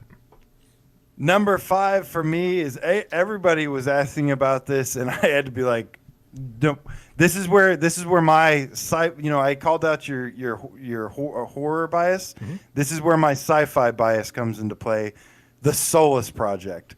This is my Skyrim, kind of. But yeah, this game unfortunately is not available on the store anymore, which really saddens me. But it's an open world sci-fi exploration and survival game where you crash land on an alien planet, and there's like caves and tombs and like alien technology all over the place, and it's eerie as hell. And this game literally almost was my number 1. Not even joking. Almost put this as number 1 because this game is just absolutely, following the story of it was just mind blowing. And yeah, it's just the most craziest game ever. Gabriel 004, the license to meow game cat rare says, "Be right back. I've got to go unsubscribe to someone." Dude, the Solus Project is great, but yeah, the fact that you can't even buy it anymore, the fact that it's delisted, is first of all awful. But second of all, the only reason it didn't make my list, I absolutely considered it many times over because it is a fantastic game. But yeah, that's. I mean, if you're gonna put that on, can I put the Zenith Beta at number 1? Because I almost put the Zenith Beta on here. Yeah. Yeah, because definitely an honorable mention. Yeah, I mean, it absolutely would be in my top 5 if we were allowed to put a beta on that no one has access to. Yeah, absolutely same. All right, man. Good pick with the Solus Project. But we are definitely getting into some very heated territory here. The fact that Resident Evil 7 has already made the list for you, I don't even know what's going on anymore. I don't know what kind of alternate reality I've stepped into. The Mandela effect is real, and you're experiencing it right now, folks. AJ, what's your number 4? This will kind of set things right. Okay. My number 4 is Dreams. Again, once we get into this territory, it's like any of these could be number 1. I still believe Dreams is something magical. I think it doesn't get enough love and attention that it deserves. But that's okay, because behind the scenes, people are still creating experiences and games within it. Here's a fun fact. There are at least 10 Dreams that are better than 50% of the PSVR and entire VR library. There are Dreams stuff like, which we'll highlight some tomorrow, is stuff like Digital Chaos RPG, which you got to play lately, Hypercycle Arena. Jungle Build 2. There's Jungle Pressure. Build 2, Pressure. All these games, there are some games made in Dreams that are super legit. And Whiplash, by our good friend Wargarble. That's the closest thing that's come to Rush of Blood. There are games that I would pay $10 to $20 for that exist in Dreams. I agree. 50% I think is pretty high as far as like there are games in Dreams that are better than 50% of the PSVR library. I think, there's obviously a pretty big percentage of every game catalog on any system ever made that's kind of trash. And so the fact is, like, there are so many amazing games in Dreams that have been made. And more than Nick the Game. Let me say something real quick. Nick the Game Cat House says that's a bold statement. AJ, Dreams are short experiences, not games. Tell that to the 5-hour RPG or the RPG that I am 5 hours into right now and haven't completed, or the 3-hour Pressure game that I beat. There are this is the misconception about this game, and this is why I get so heated about it and defensive over it, is because there are bigger games and dreams that you just don't know about yet. Well, and dude, more than that is like we've paid 10, 20, $30 for Yeah. crap games that only last 30 to 40 minutes or an hour or 2 hours or 3 hours. And so if you're comparing apples to apples, like there are games on the PlayStation VR store that are charging actual money that are worse and shorter and than the games that you're playing in Dreams. So I mean, do we not call games in the PSVR catalog games? You know, like we don't. Some of them we draw the line between experiences and games at a certain point, but we do have a lot of games that are just super fucking short. Yeah, there's what that game is capable of too. I mean, creating games almost becomes a game at some point because it becomes that fun and that easy and accessible to use. It's nothing but time consuming when it comes to being able to create stuff in Dreams, but you can make whatever you want. But yeah, go play Pressure, go play Left to Rot, go play Hypercycle Arena, go play Digital Chaos RPG, Jungle Bill, all those, Whiplash. I've got a full playlist thing. Go check that out. And I guarantee you'll change your mind. I promise you. Yeah, I mean, we're talking about Dreams as if it's like a Netflix for PSVR games, and it's not. It's a game creation toolkit that allows you to play other people's games, and the toolkit is so deep and so it allows you to make things that are better looking than half the shit on any VR platform. You get, as far as music creation tools, level creation tools, you can make any kind of game that you want to make. It's the possibilities are pretty much endless. And then again, with the dynamic resolution on PlayStation 5, I mean, it's just an absolutely incredible creation toolkit. And so, you can talk about the games that have been created on it, sure. But Dreams, for me, is just, hey, here's a set of tools that are so powerful that allow you to make your own VR games. The fact that we're even saying that in this day is crazy. I didn't think we'd be able to do something like that on Gen 1 PSVR hardware. I cannot wait to see what happens if they do a PSVR 2 update for this and add multiplayer. Oh my God. It's on, man. It is on when that happens. Dude, move support's great. And they've added aim support. I mean, they're just going to keep adding to this. It'll be interesting. Incredible. All right. So let's see. That was your number 4. And my number 4. Oh, here we go. Things are starting to make sense again. Everything is all right in the galaxy, folks. Don't you worry, because Beat Saber's here. Beat Saber. Dude, I mean, I've spent so many hours in Beat Saber. I got the platinum. I download every single DLC pack that comes out, even if it's not an artist that I'm interested in, because I just love Beat Saber so much. I promised myself at a certain point after the Interscope pack, the mixtape, which is fucking garbage. I was like, if I'm not interested in the artist, I'm not going to keep buying this stuff. I bought the Lady Gaga stuff, and I was like, hey, you know what? This is actually pretty good. And I bought pretty much everything. And I just love Beat Saber. I think that feeling when you put somebody into VR for the first time and you give them lightsabers and you let them slice the blocks into the rhythm of music, so many times we just heard who was saying it recently that was it Nick? I think it was Nick. His friend put out the sabers and they touched, and that was he was like, I need this, and I think so many people have had the exact same experience with Beat Saber. And as far as I'm concerned, man, fucking Beat Saber is one of the best rhythm games I've ever played. And it's so simple at its core. So simple at its core. No denying that. I'm just really a stickler about music, and I don't really like their music. But the technical gameplay of the game, I think, absolutely. I love Beat Saber. I'm a big fan of it. If it had music that I connected with more, it could even be my favorite game too. But I'm not a big fan of electronic music for the most part, and unless it's like darker and grittier, and theirs is very poppy and upbeat, and I'm not a fan of that. And their music packs, I'm not a fan of the grocery store music packs. Man, dude, Linkin Park was great. Imagine Dragons was great. Park was pretty good. Green Day was great, but short. The Green Day was, not even their best Green Day stuff, but this is music that you don't find in Synth Riders. And again, I have a major problem. I hated the Interscope mixtape on Beat Saber because I was like, give me a full DLC pack for each one of these, and then maybe we'll talk, right? Because I don't like the whole mixtape thing. I don't like the whole like here's one song from this band and one song from this band and one. No, Yeah, man, like, I still don't. I don't agree with that. So, well, you I think variety of music is better. you than complain about having only like a couple good variety. Green Day songs, and then you're like, but what? But then you don't complain about only having one song by Rancid.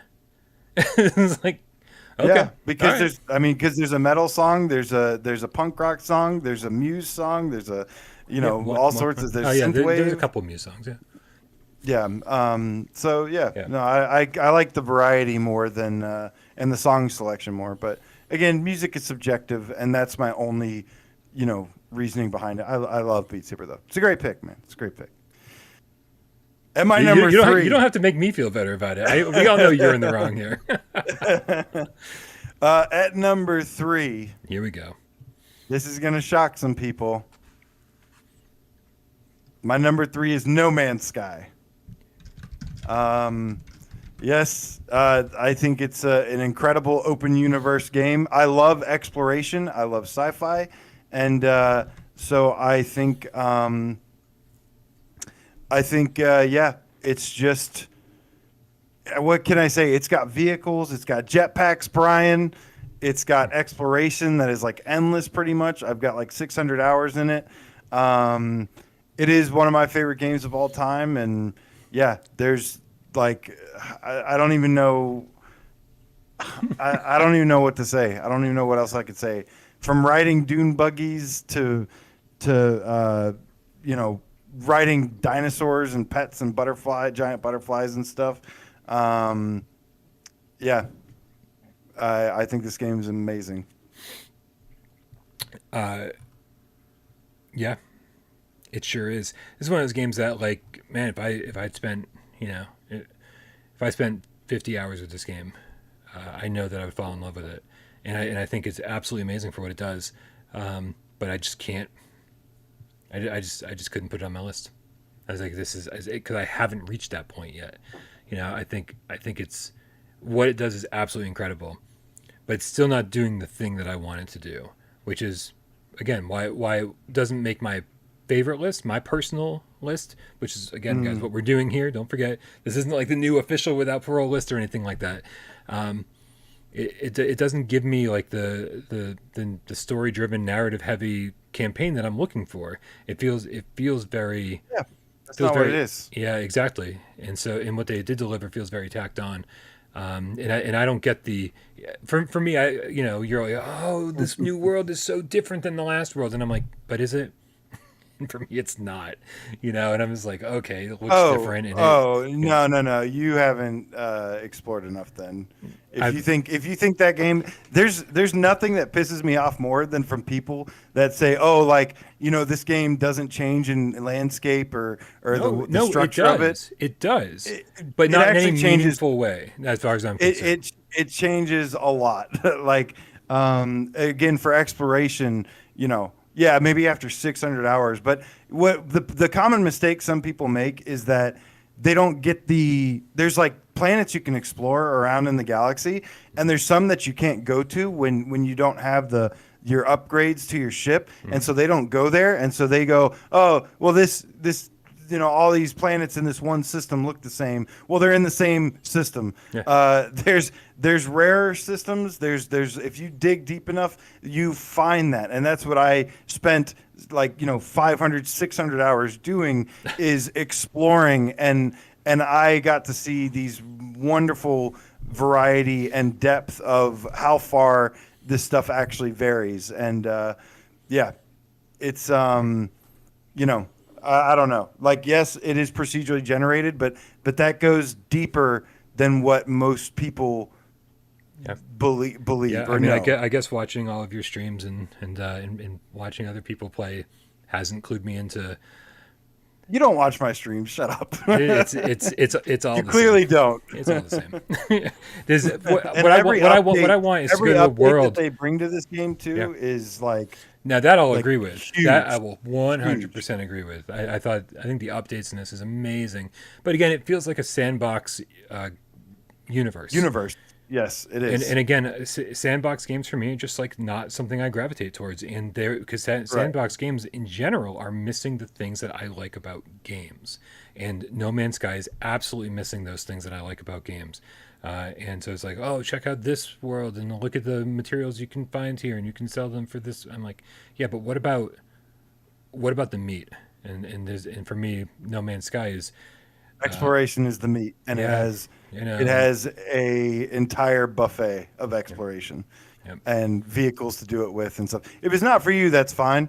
I will shoot down anybody that says it doesn't have like any depth or variety or anything like that. I will You can try. go for their jugular. You can try, but you will fail because I know what this game has to offer, and it's not offering me what I want. But anyway, How many expeditions did you play? oh, how many hours have you spent with it, dude? Listen, if the 30 hours I spent with the game doesn't show me anything that I'm looking for, then you know what? It's time to move on. Because I don't recommend that anyone spend 30 hours with a game that they're not having fun with. Meanwhile, I know that this game will get its hooks in me if I spend another 30 hours with it. I know that's the case. But again, this is why it's not on my list, because it's not the kind of game that I'm interested in. What up, baseball? Yeah, Aceville's here, and now I'm scared. Yeah, it's just not. Maybe we should do an honorable mention. No, God. Ben L of the Game Cat Army is still talking about Minecraft in space. I see. That's awesome. All right, let's see. So that was number 3 for you. So number 3 for me, putting a game where it actually belongs on this list, AJ, is The Walking Dead: Saints and Sinners. This game is, again, I mean, we talked about it quite a bit. It's awesome. The story that it tells is good. They're all you shit on this game. Yep. And Wait. I'll tell you how I shit on this game. I shit on this game because most of the story is delivered through a radio, and I don't fucking like staring at a radio while the story is being told to me. Oh, I'm my like, come God. on, radio, come on, speed All the right, fuck tell up. me At least why. let me Don't- craft while I listen to this nonsense. Come on. Okay, tell me what you love about this game. Let me hear it. Everything else. Right? Yeah. I do. I love everything else. This is always like in my book, when we do our top 25 list, this is always number 2 for me. This is always the one right after Resident Evil 7, who's saying, oh, you know, these are, yes, this game's VRAF, but Resident Evil 7 just happens to be a better game. And I love, yeah, we already talked about the VRAF elements, about taking the backpack off and taking things in, taking things out of it and putting things into it, and just throwing it behind your back. Your map is right here, or you know, your quest notes are right there. I thought the update they delivered with Aftershocks was awesome. I mean, it's got some really, really great moments. And again, it's horror themed. It's got zombies. The crafting system is awesome. Dude, there was nothing better. Again, this is something that After the Fall just totally fucking lacks for me. And that's, I'm going to go to a location in Saints and Sinners for the 17th fucking time because now I'm looking for sugar. Right? I desperately need sugar. I need sugar. I've got no sugar. And I'm just going to, and that's what I'm looking for this time. I'm not looking for a floppy disk. That's generally in the same exact place as was the last 3 times. It gives me, guess what? Shit I don't need. Right? No, I'm going to go fucking collect a bunch of stuff, deal with inventory management, right? And take all that stuff back and then craft things I need from it. Right? And craft weapons, craft items, craft food, craft permanent stat upgrades. It's just so eloquently done, pretty much from top to bottom. Saints and Sinners is almost perfect. Yeah. But leaving room for 2 games to be better than it, in my opinion, on my favorite list. Well, What's number 2, AJ? did you number 2 give away your number 1? I mean, everybody already knows your yeah, I mean, number 1 was a giveaway before we started the show. All right. So this is gonna give away my number 1, but my number 2. Who does number 2 work for? Is the game that is the most revolutionary platformer since Super Mario 64, is nothing but a amazing. Just had a smile on my face from start to finish.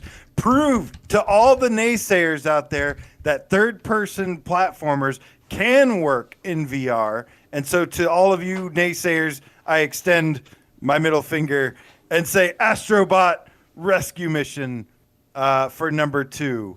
And it's my favorite, probably my favorite platformer of all time, and is absolutely amazing. Yeah, I can't wait till they make Astrobot Rescue Mission 2 and they make it better. Right? I can't wait till they give us control over the camera. I can't wait until it's more of an more open levels.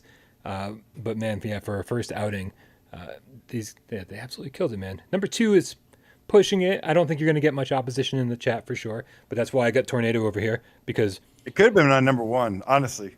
Almost was number 1. I feel like if I didn't have Tornado, people might fire shots at me for saying anything negative about Astro. But look at her face. Look at her. She looks so not amused. I know. Oh, she's never amused. Isn't that right? Yeah. Nice. So my number 2.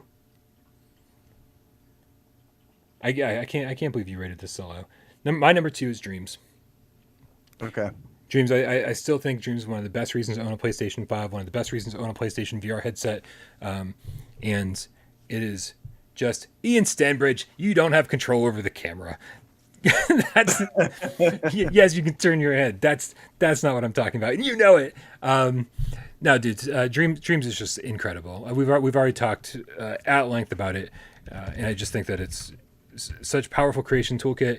The Dreams creators out there, everybody who's making stuff, spending a lot of time making all sorts of games, have shown us just how powerful these tools are, and made so many fun games that I agree with you, are better than a good percentage of the of any VR catalog. So, yep. Yeah. Especially visually, yeah. Dreams is amazing. So wait, why am I blanking here? What haven't you said that belongs in number 1? I'm blanking. My number 1 game is the first game that made me go, VR is the future.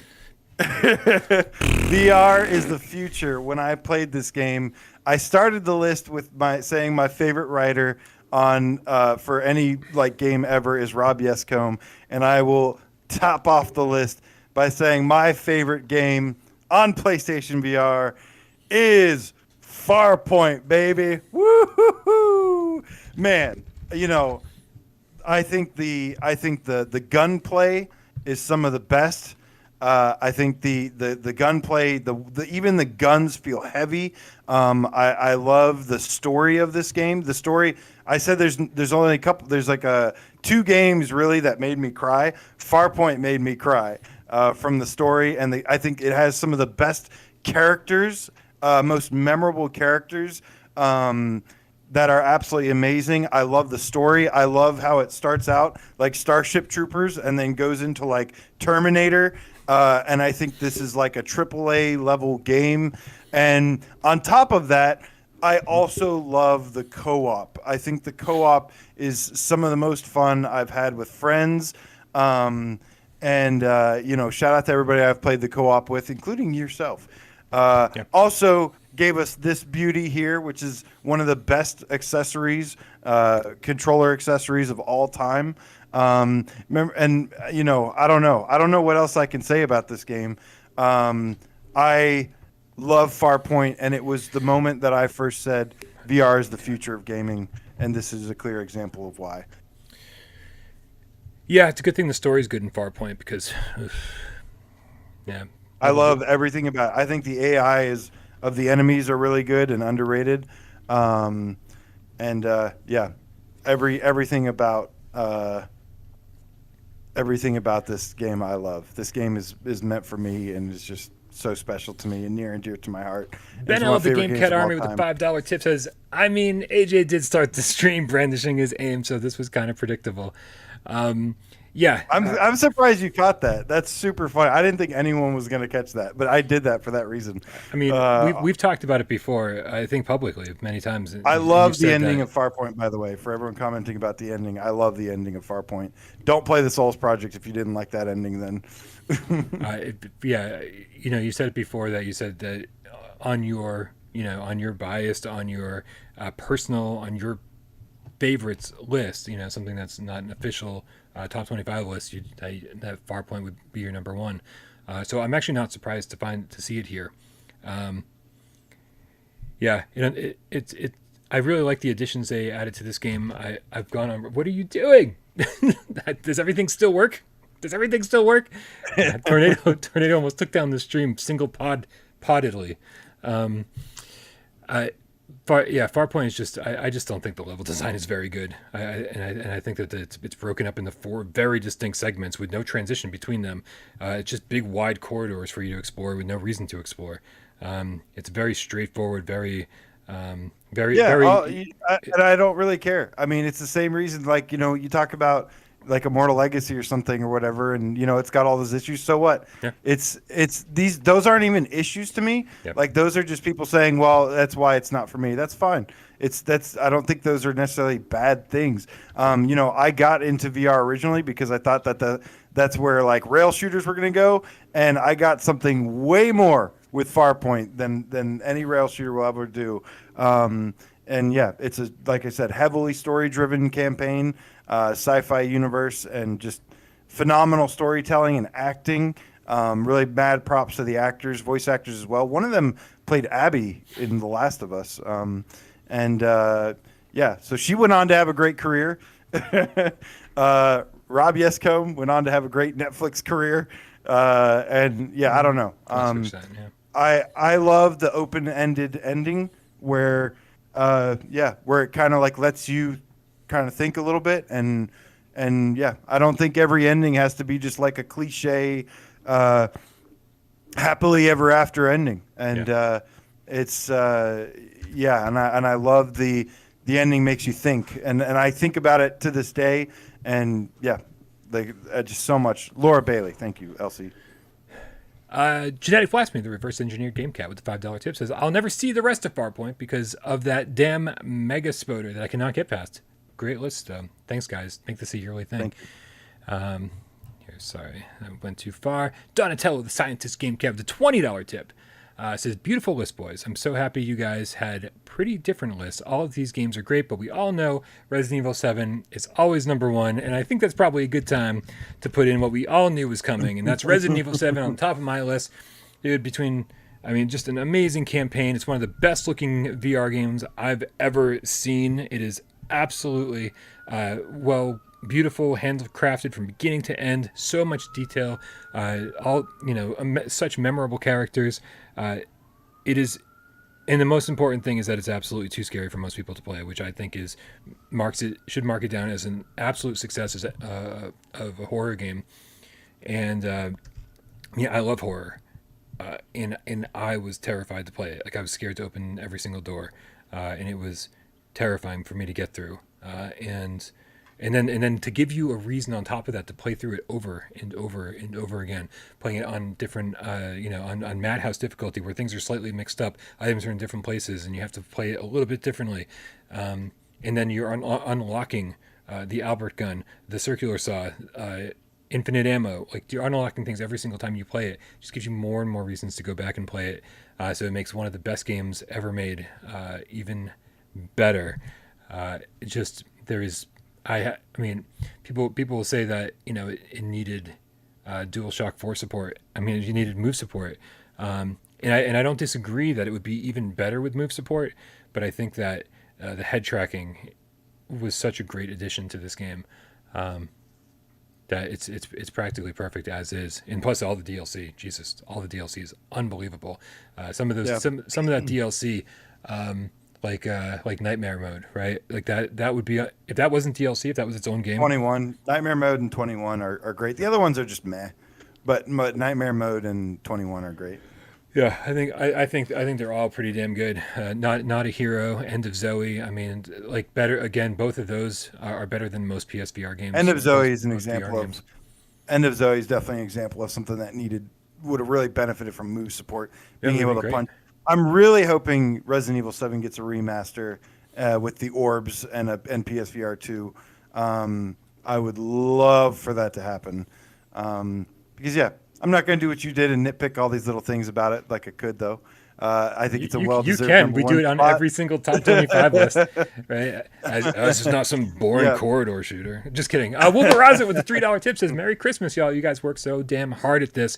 Thank you, Wolveraza. It's pleasant. It's very thank you, pleasant to see Wolverine. you today. I feel like I just saw you somewhere saying something rude about your ex-wife, and I was like, I gotta.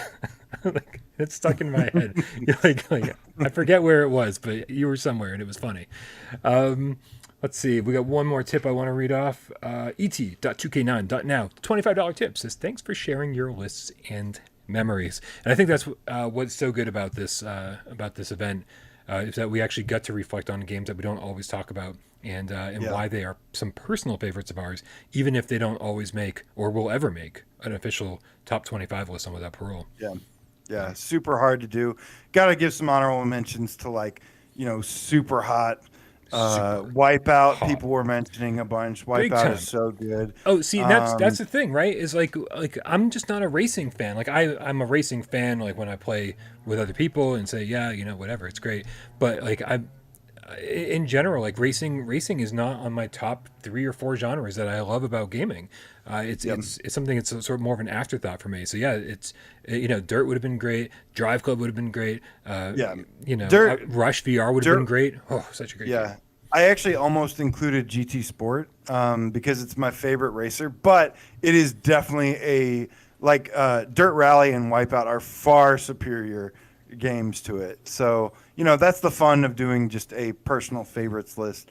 And yeah, there's a bunch of other games that could have been on this as well, and really in some high spots too.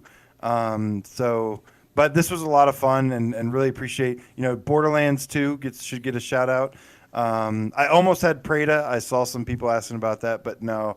I thought I'd choose wisely and go with the Solus project instead. But yeah, man, super super fun, and yeah, thank you for asking about this so many times, which eventually led to us doing this. It's all you guys, your idea. Mash Daddy Cool with the $5 tip says, "Yo, yo, yo, killer show, guys." Thank you very much, Mash Daddy.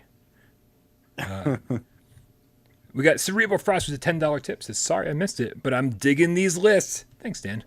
I bet you're digging AJ's list a little bit more than mine because it's got 2 to the top on it. Yeah, I actually expect your list. We did the we actually said this whole versus thing just for fun. Yeah.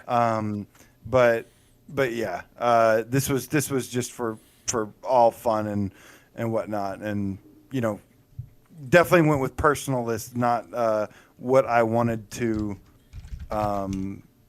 I wasn't trying to win here. I was just trying to share with you my favorite. I was trying to fucking my win. favorite. It's like trying to win over everybody. No, obviously, yeah. Like I wouldn't pick a bunch of fucking horror games because I don't know if I don't think that's how I'm going to win over the crowd. But I just love horror too much, and not all these games get to be mentioned that frequently, and I absolutely love them. I think Paranormal Activity is one of those games that's just like so polished and feels so good. Fuck you, Ryan. It just needs to be talked about more. So that and so that's in the back of people's minds. So next time it's on sale for $6, like everybody fucking flocks and picks it up. Yeah, this was actually probably more fun for me than a normal top 25 list. Probably because it took 7 hours less time to make. Speaking of which, Brian, Yes, sir. before the end of every games cast, this has been a long one. We need to get out of here soon. I need to go put some ice on my toe. Yeah, man. I think before we get out of here, though, we should do some 20 questions real quick. Hell yeah, man. All right, let me bring up a 6-minute timer and from Timertopia over there on. Nope. Wait a minute. We'll just hang out here while OBS decides to do something. You just hang out, guys. It'll be fine. Fingers crossed we don't crash because OBS does not like me ever. So if you guys don't know, I've got a game in mind, and AJ and you guys have 20 yes or no questions to try to figure out what game that is. AJ, are you ready? I don't check the list. I don't know if we've done this before or not. I'm sorry. Oh God. Okay. Are you ready? Yes, I'm ready. All right. Let's do this, Pat. And go. Wait, hold on a second. Where the hell is it? Go. Was this game mentioned in any of our top 25 from tonight? Nope. Nope. All right, so it's probably not a very good game. Does it have move support? Yep. Okay, so it has move support. Does it have DualShock 4 support? I don't believe so. Let me just double check. That's a no. Okay. No DualShock. Is it a puzzle game? No, I wouldn't call it a puzzle game, but you know, you could certainly twist it to be a puzzle game, I suppose. No, it's not. No, let's go with no because I feel like it would throw you off. Okay. Is it? Does it have shooting?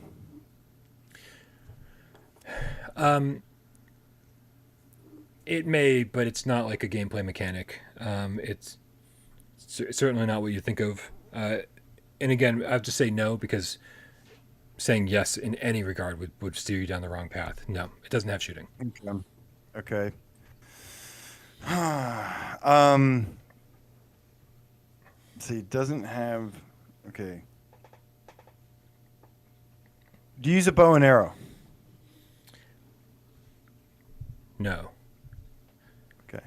Is that 6 already? That can't be right.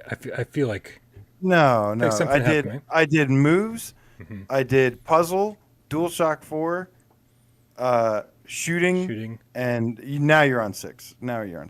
Okay. So no, okay. yeah, no bow and arrow. Sorry, my knee started hurting real bad. I must have sympathy pains from your toe.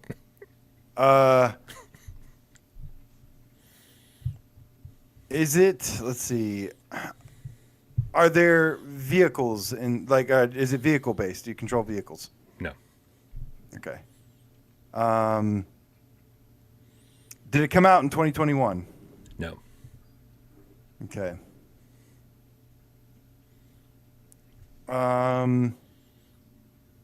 Is it cartoony? Yes. Is it comedic? Yes. Comedic and cartoony. Has this developer made other PSVR games? Yes. That's 10. Is it by Alchemy Labs? It is. 11. Okay. Are you on vacation in this game? You are not on vacation in this game. Are you working a job in this game or several jobs? Are working several jobs in this game. Is it Job Simulator? It is Job Simulator. Good job. Nice and quick, man. We didn't mess around too long. I like it. Good Hell stuff, yeah. man. Good stuff. So I'm sure we've done this one before. I didn't have one picked out ahead of time, but I don't think we've done Job Simulator. I think we've done Vacation Sim. Maybe. But it could have gone in a lot of different ways. When you're like, is it cartoony? Is it funny? I was like, ooh, is he thinking Trover? Is he thinking cartoony? Yeah, cartoony and comedic usually go hand in hand. Yeah. All right, you guys. Listen, thank you, everybody out there. This was a super crazy long Gamescast, about 2.5 times longer than it should have been. But we appreciate all you guys sticking with us and hanging out and talking about PlayStation VR games. It's our favorite thing to talk about. Make sure if you don't already subscribe to AJ at PSVR Underground, that you go and do that. Subscribe to his channel, watch his videos, give him some love, despite his horrible takes. He deserves love too. It's true. And thank you to everybody out there. Thank you to everybody who donated during the chat. Thank you to everybody who participated during the chat. Thank you to everybody who supports us on Patreon. Thank you to everybody who sat back and watched the show. Didn't say a goddamn word. We know you're out there. AJ, can I cue the cat? Cue the cat, Bryan, because I want to say congratulations on winning a close poll, 56 to 44%. Pretty close there, actually. And GC13 Diet Pepsi Cat, thank you so much. Says, we love how you guys think and entertain. You're the best, not us. Wolveraza later, man. Old Darth. Smash the like button, Tarzan. Bob Zarkoff, the Underground Game Cat. Night to you. Donatello, the Scientist Game Cat. He's back. Thank you, man. Glad you enjoyed the show. LC2552 beats the musical Game Cat, baby. Yo, Dan Kiefer says, why do you guys hate Borderlands 2? AJ, why do you hate Borderlands 2 so much? I don't hate Borderlands. I love Borderlands. Yeah. And I will say that I almost had Borderlands in here because of the Tiny Tina's Assault on Dragon Keep DLC is my favorite part about Borderlands. That DLC is amazing, and everyone should play it for that at least. I really hope to see Wonderland get PSVR 2 support or something. I love it. I'm a big fan. Distracted says, why do you hate Albo? I don't hate Albo. I like Albo. Thank you very much. Looper, the Underground Game Cat. You missed my tip about why you hate Squadrons. We actually did miss a tip. I thought he was joking, but we missed a tip. Looper, the Underground Game Cat with the €5 says, can you please both explain the absence of Squadrons on your list? Yes, I'm actually not a Star Wars guy personally. And as much as great as that game is, just like Firewall didn't make my list, and Albo didn't make my list, and a ton of awesome other games didn't make my list. This was our chance to talk about games that we love that aren't quite as mainstream.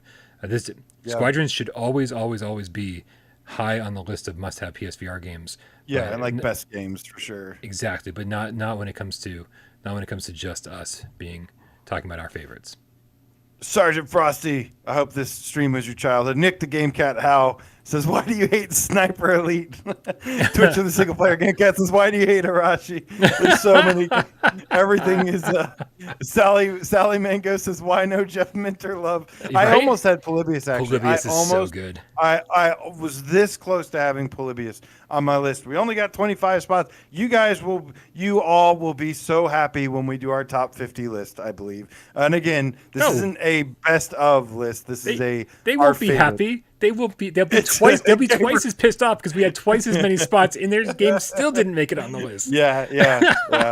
I wanted to put Rec Room on there. There's so many more I wanted to put on there that I didn't. But that's the fun thing. It's a tough job. Wonder Rob, thank you, homie. Good to see you. ET.2K9.now. Good night to you as well. Bogey Cat Productions, Farpoint for Life. Thanks for staying up. He was very happy. He said his two favorite games are Farpoint and Resident Evil 7. So he wins. That's what we've learned today is that Bogey Cat Productions what we learned today is that if you combine our list, we make one decent person. Yeah. Yep. Teamwork makes the dream work. Right, Ben L, the Game Cat Army. Yeah, Pistol Whip wasn't in there. It's true. Yeah. Lots of games, man. Lots of games. Don't tell me about it. There's a lot of games I would have liked in there. But, it's not a popularity contest with us. Yo, can we get some pizza in our bellies? This has gone on way too long. I need pizza. Yeah, man. Let's get out of here. You guys, we will see you on Friday. Happy hump day. Time to start humping. Get out there and just start humping everything. And we will see you guys Friday. Yeah, we're going to get complaints for that statement.